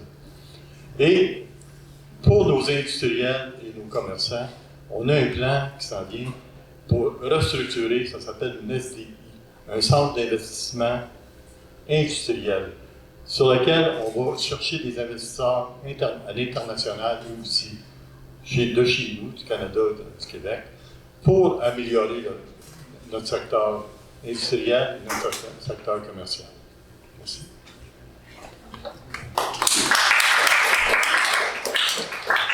Merci pour la question. Je vais y aller, puis je vais reprendre un peu des éléments de la dernière question. L'environnement aussi, c'est un développement économique pour notre communauté. Et nous, quand on parle d'agriculture urbaine, c'est d'investir pour quelque chose de vert dans notre communauté. Et on va faire à Montréal-Nord ce qu'on n'a jamais fait. On va avoir un responsable de la transition écologique avec notre équipe, qui va justement sur chacun des projets, que ce soit des projets commerciaux, que ce soit des projets d'infrastructure, cette personne-là va être mandatée justement pour s'assurer qu'il y a des éléments toujours en lien avec l'environnement. Donc ça, c'est sûr, c'est ce qu'on veut faire.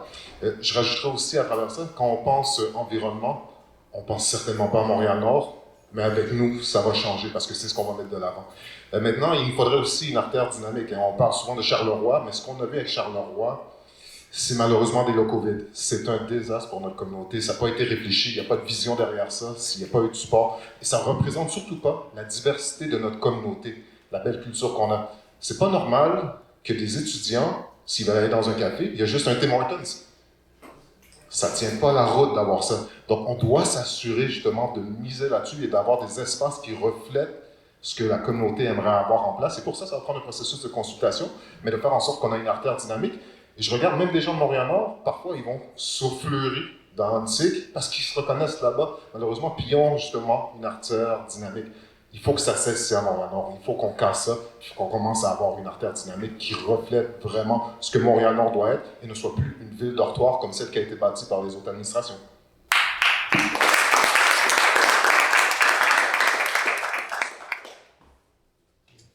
Donc, d'autres questions publiques, s'il vous plaît. Encore? Tu peux en poser autant que tu veux. En fait, je voulais reprendre un petit peu un élément des deux que j'avais entendu. Premièrement, vous aviez parlé d'afficher le prix des loyers pour regarder des logements abordables. Puis on parlait un petit peu, Mme Lopes a mentionné comme quoi les logements qui sont déjà en place sont super l'état. Donc, moi, je me demandais si c'était pas vraiment parce que un immeuble a besoin d'amour, il a besoin d'investissement pour continuer à le garder en place, là, pour que les gens puissent vivre correctement. Donc, si ce n'est pas à travers les loyers que comment est-ce que vous voulez que les propriétaires ils continuent d'entretenir leurs immeubles tout en gardant l'accessibilité? Est-ce que vous avez encore tout ça? Merci pour l'ajout à la question. Moi, je viens de voir qu'il y avait un plan d'arrondissement qui vient de sortir dernièrement. Ça fait un plan qui a trop tardé parce qu'on voit l'état de nos logements est quand même en très mauvaise condition. Moi, c'est même une des motivations pourquoi je décide de me lancer, parce que quand je regarde les endroits où certaines personnes vivent, parce que c'est pas tout Montréal-Nord, on s'entend, il y a des endroits qui sont formidables, mais quand on regarde les endroits où certaines personnes vivent, je ne peux pas accepter que nos citoyens vivent dans ces conditions-là. C'est complètement inacceptable. Et c'est pour ça que nous, le premier plan qu'on a sorti, c'est un plan du logement. Il y a plusieurs manières des budgets qu'on peut aller chercher. Il y a des budgets verts qui permettent de rénover les différents appartements, que ce soit avec les fenêtres, que ce soit avec l'évacuation d'air à l'intérieur des appartements. Et nous, c'est ce qu'on va aller puiser justement pour accompagner les propriétaires d'immeubles pour transformer leur logement, ce qui est absolument nécessaire. Aussi, il y a la certification responsable du propriétaire qu'on met de l'avant, celle que j'ai parlé tantôt. Et ça fait en sorte que le propriétaire doit s'assurer que ces logements, la plomberie fonctionne, qu'il n'y ait pas insalubre, qu'il n'y a pas de, je ne vais pas dire des mots, mais justement de l'insalubrité ou même des petites choses qui se promènent dans la maison. Donc pour ça, il va y avoir un certificat responsable qui va nous permettre de déterminer pour voir que le propriétaire prend soin de son logement. Parce que souvent la population à Montréal-Nord, elle prend soin de l'ensemble de Montréal. Et ça, on ne prend jamais en considération parce qu'on a beaucoup de travailleurs de première ligne qui reviennent ici par la suite. On l'a vu durant la pandémie, mais malheureusement, ils contractent certaines choses et ça se partage parce qu'on veut. Je vous remercie.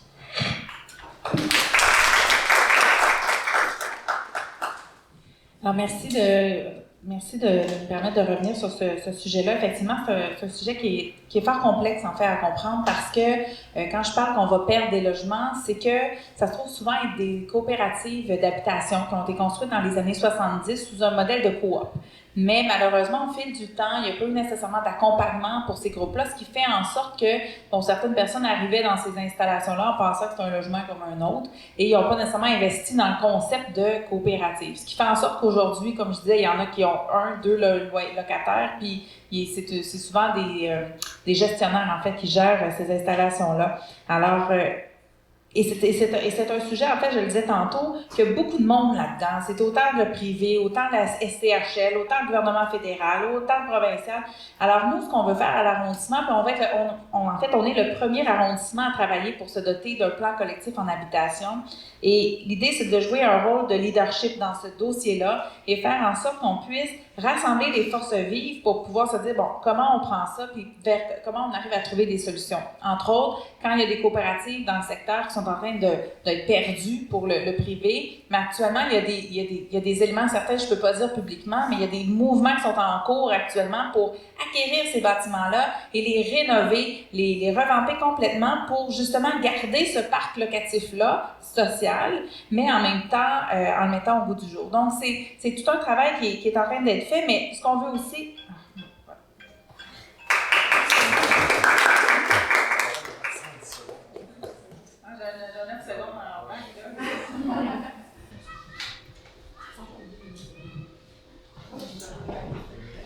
Donc, on a madame la directrice qui va poser une question. Merci, Sacha. Bon, alors ma question va porter sur la construction du chalet dans le parc Saint-Laurent.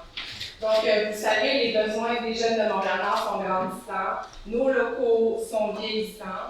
Ici, on accueille 14 collaboratrices, des chargés de projet, qui répondent à 350 jeunes annuellement par année. Quand on leur demande ce dont ils ont besoin, les travailleurs, les jeunes, ils nous parlent de ce nouveau chalet, d'un beau chalet, d'un espace lumineux qui a la capacité d'accueillir l'ensemble des jeunes avec qui on travaille. Donc, ma question est la suivante. Si vous êtes élu comme mairesse ou comme maire de Montréal-Nord, est-ce que vous êtes prêt à vous engager pour que dans la première année de votre mandat, vous procédez à mettre en place un nouveau chalet? On a besoin d'un nouveau chalet! C'est sérieux parce que dans un contexte de pénurie de main-d'œuvre, dans un contexte où les intervenants ont besoin d'espace pour répondre aux besoins des jeunes, puis que les jeunes aussi, cet été-là, c'était incroyable, là, tout le grand combat que ça prend pour répondre à l'ensemble des jeunes, on a vraiment besoin d'un engagement. Voilà. Donc, pour reprendre la question à Sophie, c'est la première année de votre mandat. Est-ce que vous vous engagez à financer, construire donc, répondez à la question. Voilà. Oui. En fait, la réponse, elle est oui, parce qu'en fait, le projet est déjà en cours, là. Il faut le savoir, avant la pandémie, on avait déjà eu des rencontres ensemble Sophie, justement pour faire en sorte de travailler sur un projet. Il y a déjà un projet, en fait, qui avait été réfléchi pour agrandir, en fait, le chalet ici avec celui de la piscine. C'est encore dans notre plan triennal, en fait, plan décennal d'investissement maintenant. Alors, donc ça se trouve avec tous les investissements qu'on fait à chaque année. Donc, ça, c'est public, donc vous pouvez le voir. C'est certain que la construction ne se fait pas l'année 1 parce qu'il y a beaucoup de travail à faire pour les plans, pour s'assurer que tout est conforme, que ça répond aux besoins autant de l'escale. On a aussi la bambinerie qui est toujours au sous-sol et qui a des besoins. Donc, dans ce contexte-là, il y a du travail de préparation à faire. Et après ça, bon, il faut aller en appel d'offres, donner le contrat, que la construction se fasse. Entre autres, vous avez vu ce qu'on a été capable de faire au pavillon Henri Bourassa. Donc, Henri Bourassa, ça a été le même processus. Ça faisait depuis 2016-2015 qu'on était là-dedans et on l'ouvre cette année. Donc, c'est des projets qui sont longs à mener, mais qui arrivent à des résultats. Donc, 5 ans plus tard, vous avez vu, la construction, elle est terminée. Juste la construction du nouveau chalet, du pavillon Henri Bourassa a pris presque 2 ans. Donc, ça vous donne une idée, là, ça n'arrive pas comme ça du jour au lendemain, mais effectivement, il faut poursuivre ce travail-là. On avait des engagements et ils le sont toujours, ils sont toujours dans les projets. Voilà. Sophie, tu vas être heureuse. C'est sûr que ça fait partie de nos priorités aussi, ça va de soi. Avec la distinction, moi je vais prendre l'exemple du chalet Henri Bourassa, qui pour moi n'est pas une construction qui a été réfléchie en consultation avec le milieu. Et si elle avait été réfléchie avec la consultation du milieu, la Maison des Jeunes L'Ouverture n'aurait pas cherché pendant 3 ans ou pratiquement 2 ans un endroit où résider. Un organisme phare qui existe ici depuis 30 ans, qui se cherche un endroit et que la mairie le sait qu'ils n'ont pas d'endroit, et on construit un chalet et on n'est pas capable de trouver un espace pour pouvoir les accueillir. Ça, c'est des jeunes qui n'ont pas pu obtenir des services adéquats à cet endroit-là. Non seulement ça, ils étaient situés complètement dans l'Est, et maintenant ils sont déménagés dans l'Ouest. Ces jeunes-là ne vont pas suivre. On ne veut pas voir des histoires comme ça. On veut s'assurer de ne pas répéter ces erreurs-là et qu'on fait avec la consultation du milieu. Fait que oui, le chalet va voir le jour, mais il va être réfléchi.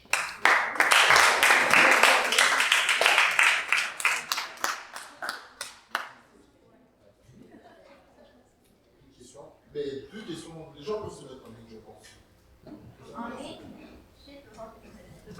Permettez-moi de vous demander comment comptez-vous réduire la petite délinquance auquel on voit les jeunes s'adonner de plus en plus ces derniers temps?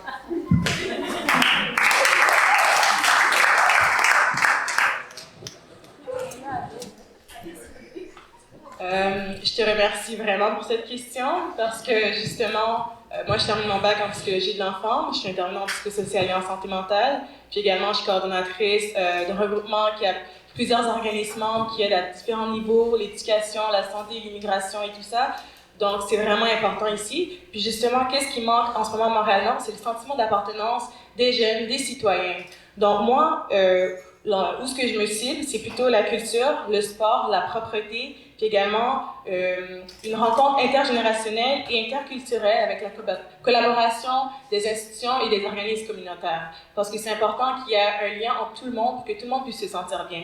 Donc si je développe un peu plus, donc premièrement l'accès aux plateaux sportifs, c'est vraiment important pour les jeunes. D'abord moi, c'est grâce au sport puis à l'art que j'ai pu vraiment me sentir bien à l'école, que j'ai pu me défouler, je me lançais au basket et tout ça, donc c'est vraiment important pour les jeunes. Puis présentement, il y a beaucoup de jeunes qui se plaignent qu'ils n'ont pas ces services-là. Ensuite, il y a une programmation culturelle qui doit être à l'image des citoyens, parce que l'art n'est pas mis assez de l'avant à Montréal-Nord. Donc ça serait bien d'avoir une concertation culturelle et de l'art, quelque chose qui est présentement pas en service.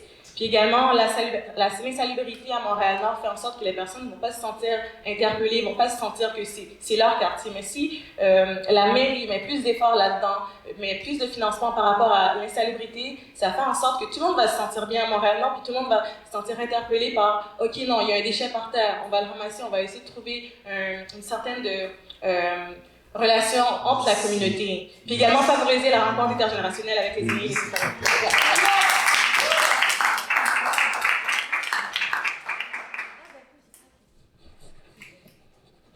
Je reprends aussi encore la main. C'est une très bonne question. Je suis un jeune, je suis vraiment intéressé par cela et à essayer de résoudre tous ces problèmes qui concernent les jeunes.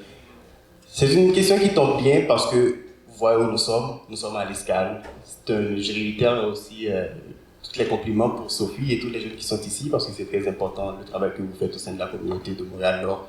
Fait que nous reconnaissons que nos organismes sont très très importants. Mais pour répondre rapidement à la question, parce qu'il manque de temps, la délinquance, c'est un des problèmes majeurs de Montréal-Nord. Puis, je ne vais pas contredire mon homologue qui a parlé tantôt de de la relation intergénérationnelle. On sait que nos jeunes ont besoin d'accompagnement, de suivi, de projets, de programmes, d'espace pour se rassembler, pour se rassembler, comme j'ai dit. Donc, tout ça se fait en compagnie des organismes, des acteurs de la communauté, que ce soit les travailleurs sociaux, ouais, j'ai encore du temps. Les travailleurs sociaux, les enseignants, les écoles, les projets. Donc, comme tantôt Christine a parlé de toutes ces choses. Puis on a aussi un très bon programme qui est notre plateforme jeunesse, notre plan d'action pour les jeunes à Montréal-Nord. Donc, nous avons ça à cœur, la délinquance à Montréal-Nord. Donc, c'est sûr que ça va se faire dans les prochains 4 ans, et parce que c'est entre de bonnes mains pour les 4 prochaines années de combattre la délinquance. Merci. Donc, prochaine question, s'il vous plaît.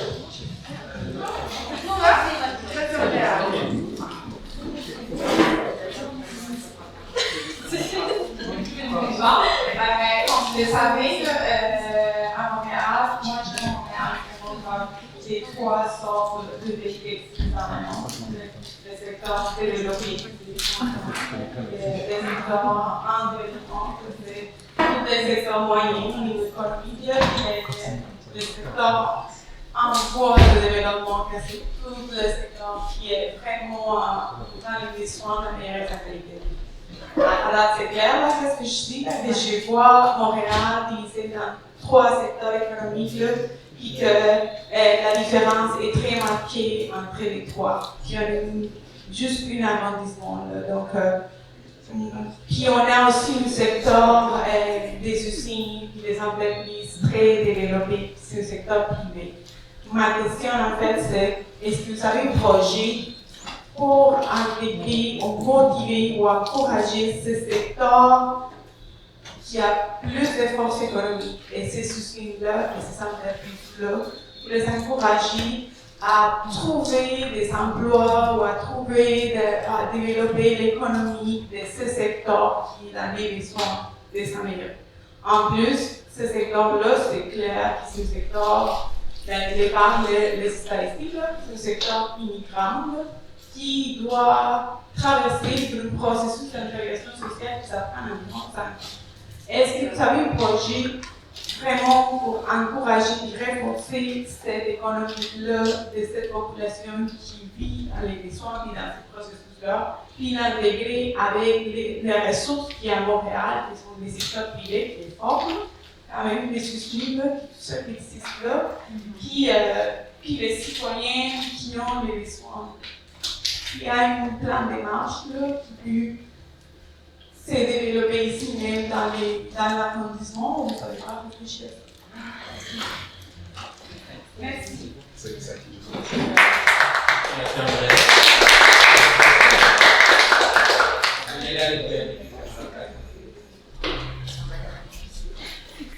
Alors en fait, oui, au niveau merci beaucoup pour ta question.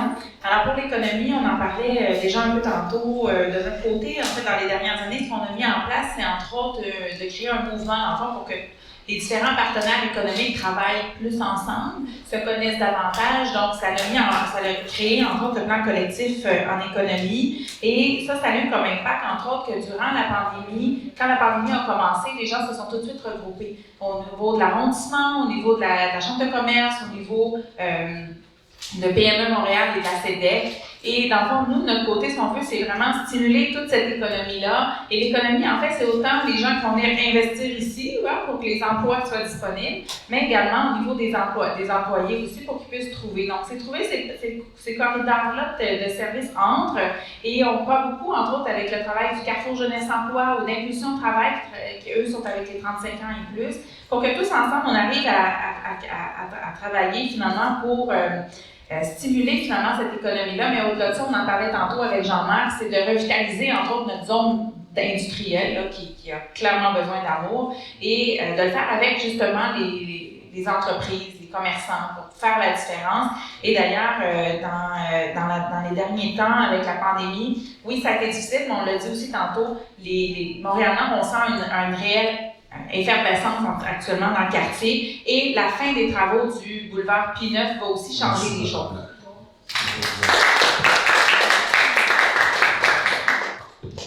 Merci pour la question.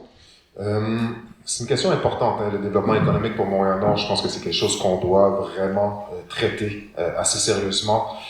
Mais il faut commencer à réfléchir. C'est quoi la vision? Hein? C'est quoi la vision pour Montréal? Comment qu'on bâtit quelque chose ici?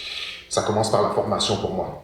Et il y a la CEDEC qui pose un projet de centre de formation depuis plusieurs années déjà, pour lequel Woodstock, l'organisme avec lequel je travaille, a accompagné dans ces démarches-là aussi. Et c'est pour aider justement à perfectionner les travailleurs, les garagistes, vers les emplois du futur. Donc, on parle sur véhicules électriques. Parce qu'on s'en va vers des véhicules électriques. C'est vers ça qu'on doit se diriger. Mais pour ça, il faut avoir les formations. Pour avoir les formations, ben, il faut former les mécaniciens parce qu'ils doivent avoir cette expertise-là. Montréal-Nord peut avoir cette expertise-là. Et c'est sûr qu'il faut revamper complètement le parc industriel. Moi, j'ajouterais aussi, il y a beaucoup de projets d'infrastructure quand même à Montréal-Nord qui se construisent. Hein. Quand on va sur les routes, on va parler du SRB. Et c'est beaucoup de gens qui travaillent sur des projets qui sont des projets de millions et de millions de dollars ici dans notre communauté. Et quand on regarde ça, il n'y a pas beaucoup de personnes de Montréal-Nord qui travaillent sur ces projets-là. Mais nous, on veut faire des ententes sur des avantages communautaires, comme on voit dans des villes au Canada, comme à Toronto, pour faire en sorte que quand il y a un projet d'investissement de millions de dollars, bien, qu'il y a un minimum de gens de la communauté qui travaillent dessus, et que ce ne soit pas juste les gens de l'extérieur qui profitent de notre argent.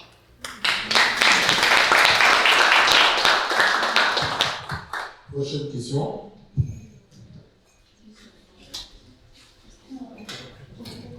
Je m'appelle Stacy et on voudrait savoir, avez-vous un plan pour lutter contre la pauvreté et l'exclusion sociale? Oh, wow!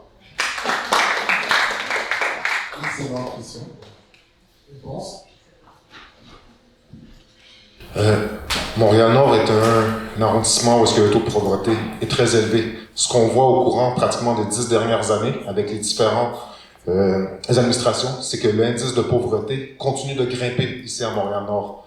En même temps, on a des organismes qui sont sous-financés, donc on n'arrive pas à donner le support nécessaire pour sortir de ce cycle de pauvreté. Mais nous, c'est pour ça qu'à travers notre plan jeunesse, on veut redynamiser le milieu, s'assurer d'avoir des investissements. Je vais y aller avec l'investissement facile parce que souvent on se plaint, puis j'entends souvent l'administration dire « Ouais, mais on est la ville de Montréal-Nord, on ne reçoit pas de financement. » Mais il y a de l'argent qui traîne, qui dort, qu'on pourrait aller chercher. On a le PIC, qui est le programme d'impact collectif.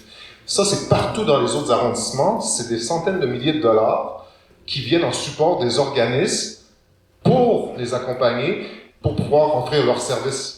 Parce que je l'ai dit, hein, on est les organismes les moins financés à l'émission. Ça existe partout, sauf à Montréal-Nord. Montréal-Nord fait partie d'un des arrondissements les plus défavorisés. Comment ça se fait qu'on n'a personne qui se bat pour faire atterrir le PIC ici? On a de l'argent qui dort qu'on ne va pas chercher parce qu'on manque de volonté. Ça s'arrête aujourd'hui. Ça s'arrête avec Will Prosper à la mairie.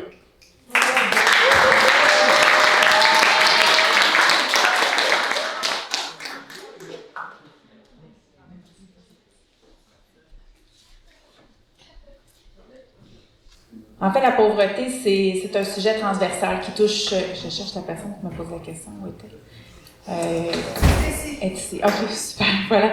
Donc, la pauvreté, c'est un sujet fort transversal. En fait, ça concerne beaucoup d'éléments dans l'arrondissement. On en parlait tantôt, que ce soit au niveau des infrastructures, que ce soit au niveau de l'emploi, que ce soit au niveau de l'éducation, que ce soit au niveau juste du système de santé. C'est difficile de trouver un médecin de famille à Montréal-Nord. Donc, c'est tous des éléments qui amènent justement plusieurs facettes de la pauvreté dans notre quartier. Et pour moi, en fait, ça passe entre autres par mettre en place une vision commune au niveau de l'arrondissement. Puis quand je parle de l'arrondissement, c'est pas nous comme institution, là, c'est toute la communauté, une vision commune sur comment on va travailler sur ces enjeux-là. Et ça passe entre autres par la mise en place d'un plan de développement social à Montréal-Nord.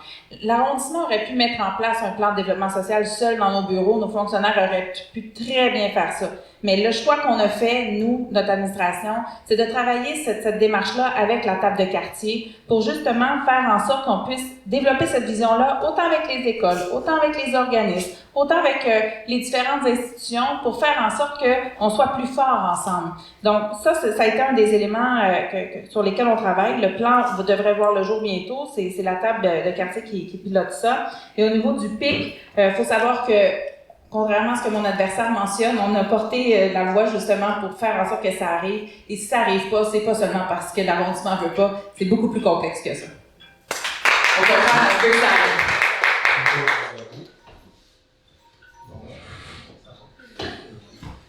Donc, une autre question. Et dans le fond, là on est dans le marathon de questions avant 20 heures. Donc, il y a une question, toi et toi, c'est ça? Ok, vous deux venez. Puis, qu'est-ce qu'on va faire exceptionnellement? Les candidats vont répondre aux deux à la fin. Donc, une réponse avec eux. Ok, parfait. Donc, allez-y. Présentement, nous enregistrons un taux de décrochage scolaire de plus en plus élevé. Puis, les jeunes, c'est sous prétexte que le système scolaire leur convient de moins en moins. Que comptez-vous mettre en place pour adapter le système scolaire à tous ces jeunes qui se plaignent de vouloir passer par leur propre chemin et de lâcher de plus en plus d'écoles qui jugent nos vies avec le temps?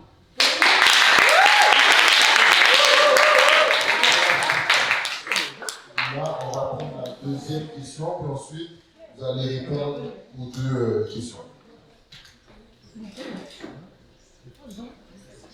En fait, moi, la question, c'est plus en termes de santé, justement. Donc, ça me tient un petit peu à cœur depuis que je travaille dans le domaine de la santé, puis j'ai eu la chance de travailler à Montréal-Nord, mais un petit peu partout à travers Montréal, et le du Sud. Puis quand je travaillais ici, honnêtement, surtout au niveau de la santé jeunesse, si on veut, là, puis tout ce qui est à voir avec eux, j'entendais des choses, je voyais des choses que je ne vois pas ailleurs. Puis, même pendant la pandémie, là, on voyait que Montréal, c'était un des secteurs les plus touchés avec au nombre de cas. On voyait aussi comme quoi c'est le quartier avec le moins de taux de vaccination. Donc, je sais que c'est plus au niveau provincial, mais est-ce que quand vous allez aller comme chercher les fonds, est-ce que c'est une priorité pour vous, la santé, là, ce qui s'en vient, ou est-ce que ça va rester tel pour les prochaines années?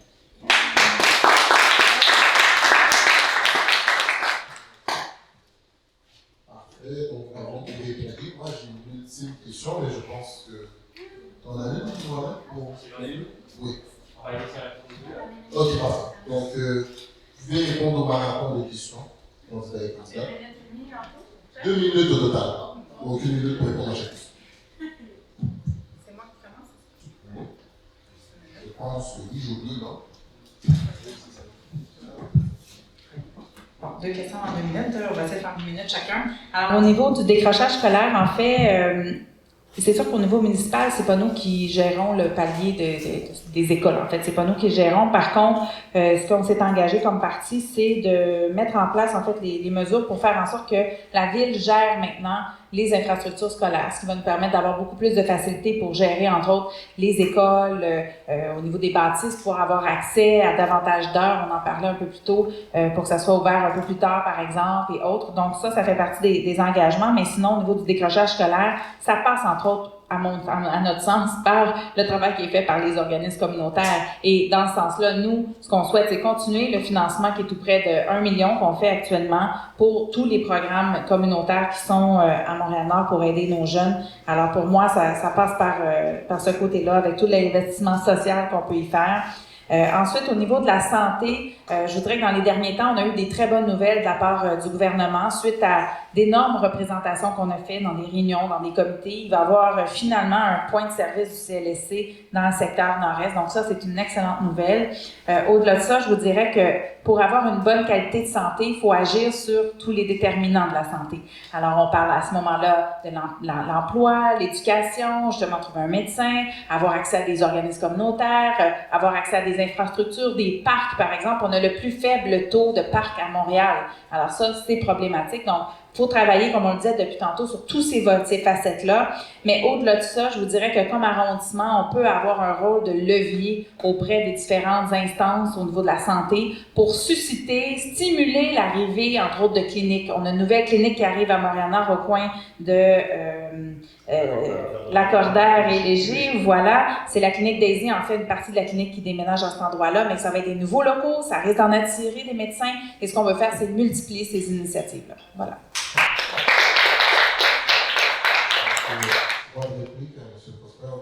Oui, j'ai commencé par la santé, c'est vraiment important, je le répète, on a beaucoup, en fait on est un des arrondissements qui a plus de travailleurs et de travailleuses de santé, mais on n'a pas les services pour les desservir. C'est quand même assez paradoxal. Nous, ça fait plusieurs années, depuis 2016, qu'on se bat pour une clinique de proximité pour pouvoir la faire atterrir ici. On travaille avec la table de quartier, avec différents organismes, et on est content de voir justement qu'il va y avoir ce déploiement-là qui arrive bientôt. Mais les enjeux de santé sont multiples. Hein. Il y a aussi la santé alimentaire. On n'a pas toujours accès à de la nourriture de qualité près de chez nous. Ça aussi, c'est quelque chose qui doit changer. Moi, je pense, à travers la pandémie, on a vu une augmentation des enjeux de santé mentale. Il faut absolument qu'on augmente les intervenants psychosociaux dans notre communauté, et ça fait partie de notre plan, de pouvoir avoir accès à ça, parce que les enjeux de santé mentale, malheureusement, Montréal-Nord est pas du tout servi par rapport à ça. La liste d'attente, je peux même pas dire le nombre de personnes qui attendent, combien de mois que ça prend pour pouvoir avoir accès à ça. Maintenant, pour ce qui est du décrochage scolaire, c'est un enjeu qu'on voit malheureusement trop à Montréal-Nord. Et souvent, souvent, on blâme les autres paliers, on blâme qu'on peut pas faire grand-chose. Moi, je veux pas être cette personne-là qui blâme qu'on est limité en tant qu'arrondissement. Il faut avoir quelqu'un qui devient un levier, qui va aller chercher ces investissements-là. Et dans notre plan jeunesse, c'est ce qu'on veut mettre de l'avant aussi, les activités parascolaires, parce que j'ai pas besoin d'être à l'école, mais si on peut faire des cours de mentorat, de tutorat, ça peut faire toute une différence. Mais d'avoir des personnes qui viennent dans nos écoles avec des expertises autres, des gens qui ont grandi dans cette communauté-là, d'avoir des Diana, des Fatima, des Anna et d'autres personnes aussi qui ont accompli des choses incroyables dans la communauté, qui viennent parler avec nos jeunes pour leur offrir d'autres modèles. Ça fait toute la différence dans l'univers de ces personnes-là et ça ouvre des perspectives. D'avoir un maire qui a grandi dans ces écoles-là, imaginez l'impact que ça va avoir chez les jeunes dans la communauté. Ils vont finalement pouvoir se dire, mais c'est possible d'accéder à ça aussi. Donc c'est le type de solution qu'on peut mettre de l'avant. Je vais revenir rapidement avec la pandémie aussi, parce que ce qu'on a fait nous autres durant la pandémie, on est allé chercher du financement pour...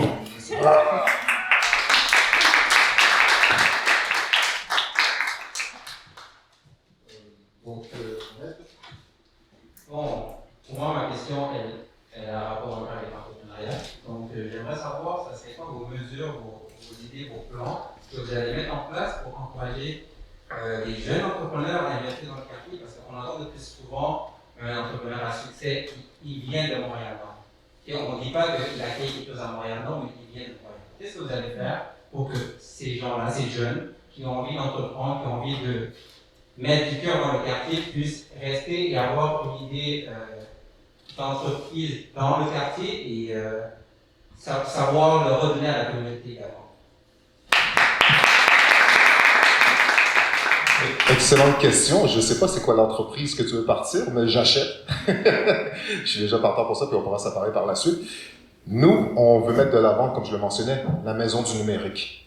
Dans la maison du numérique, c'est un hub d'innovation où est-ce qu'on va accompagner des entrepreneurs et des entrepreneurs sociaux de la communauté pour qu'eux-mêmes puissent porter leurs projets qu'ils veulent mettre de l'avant pour la communauté de Montréal-Nord. Parce que je suis d'accord avec toi, on voit souvent des Vicky Joseph, des Franck Saint-Elmy, des gens qui ont grandi dans cette communauté-là, mais qui n'ont pas forcément créé des projets ici. Mais même ceux qui créent des projets ici, comme la librairie Racine, Gabriel Quinté, comme Casse-Croûte, qui était sur Charleroi, qui n'existe plus, des projets des fleurons, ces gens-là disparaissent puis s'en vont ailleurs aussi parce qu'ils n'ont pas le support suffisant. Mais en ayant un espace où est-ce que tous les entrepreneurs de Montréal-Nord peuvent se rassembler, discuter, échanger, partager, avoir des financements, en connaître un peu plus sur le mode de fonctionnement d'un et de l'autre, ça fait juste bâtir une communauté de plus en plus forte pour tout le monde et de s'assurer que ces projets-là puissent voir naissance ici, à Montréal-Nord. C'est fini l'époque où est-ce que Montréal-Nord est à la remorque de tout le reste de la ville. Nous, on veut démontrer qu'on est un endroit fort pour l'entrepreneuriat et qu'on a les experts et la fierté et on a les capacités de porter ces projets-là. Et c'est là-dessus qu'on s'engage, c'est envers vous.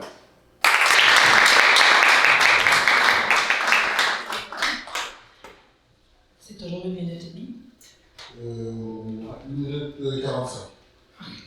Super. Alors, je trouve ça très ironique d'entendre mon adversaire parce qu'en fait, c'est déjà en route, hein, tout ce travail-là avec la CEDEC de Montréal-Nord et c'est une entreprise, en fait, une organisation, un organisme qui a été soutenu par mon administration depuis mon arrivée en 2016. Donc, eux, en ce moment, sont allés chercher tout près d'1 million de dollars actuellement pour pouvoir mettre en place justement comme un incubateur d'entreprise qui va faire en sorte de pouvoir travailler avec les jeunes, pour créer un parcours finalement avec les jeunes de Montréal-Nord pour qu'ils puissent investir et développer des projets en entrepreneuriat. Donc ça, c'est un des volets qui est fort important et qui est déjà en cours actuellement. Et d'ailleurs, on avait fait une mission à Trois-Rivières, de mon souvenir, ou à Shawinigan, en tout cas dans ces coins-là, justement pour pouvoir aller voir d'autres projets qui se faisaient dans ces secteurs pour pouvoir s'en inspirer ici à Montréal-Nord. Mais tout le projet est déjà en mouvement, donc ça s'en vient très bientôt. Au-delà de ça, on veut poursuivre notre soutien, entre autres, à la CEDEC, la Corporation de développement économique et communautaire, qui fait tout son travail. Mais au-delà de ça, comme arrondissement, on a aussi un rôle à jouer. On a un poste, en fait, un commissaire en développement économique qui, lui, travaille avec les partenaires, avec les entreprises, justement, pour pouvoir les aider s'ils veulent avoir des permis, s'ils veulent, entre autres, mettre en place une terrasse, parce qu'on a un programme de terrasse avec la CEDEC pour pouvoir avoir des terrasses sur nos artères commerciales. On soutient aussi nos artères commerciales. Donc, c'est tous ces projets-là qui, mis ensemble, contribuent finalement à stimuler l'entrepreneuriat à Montréal-Nord.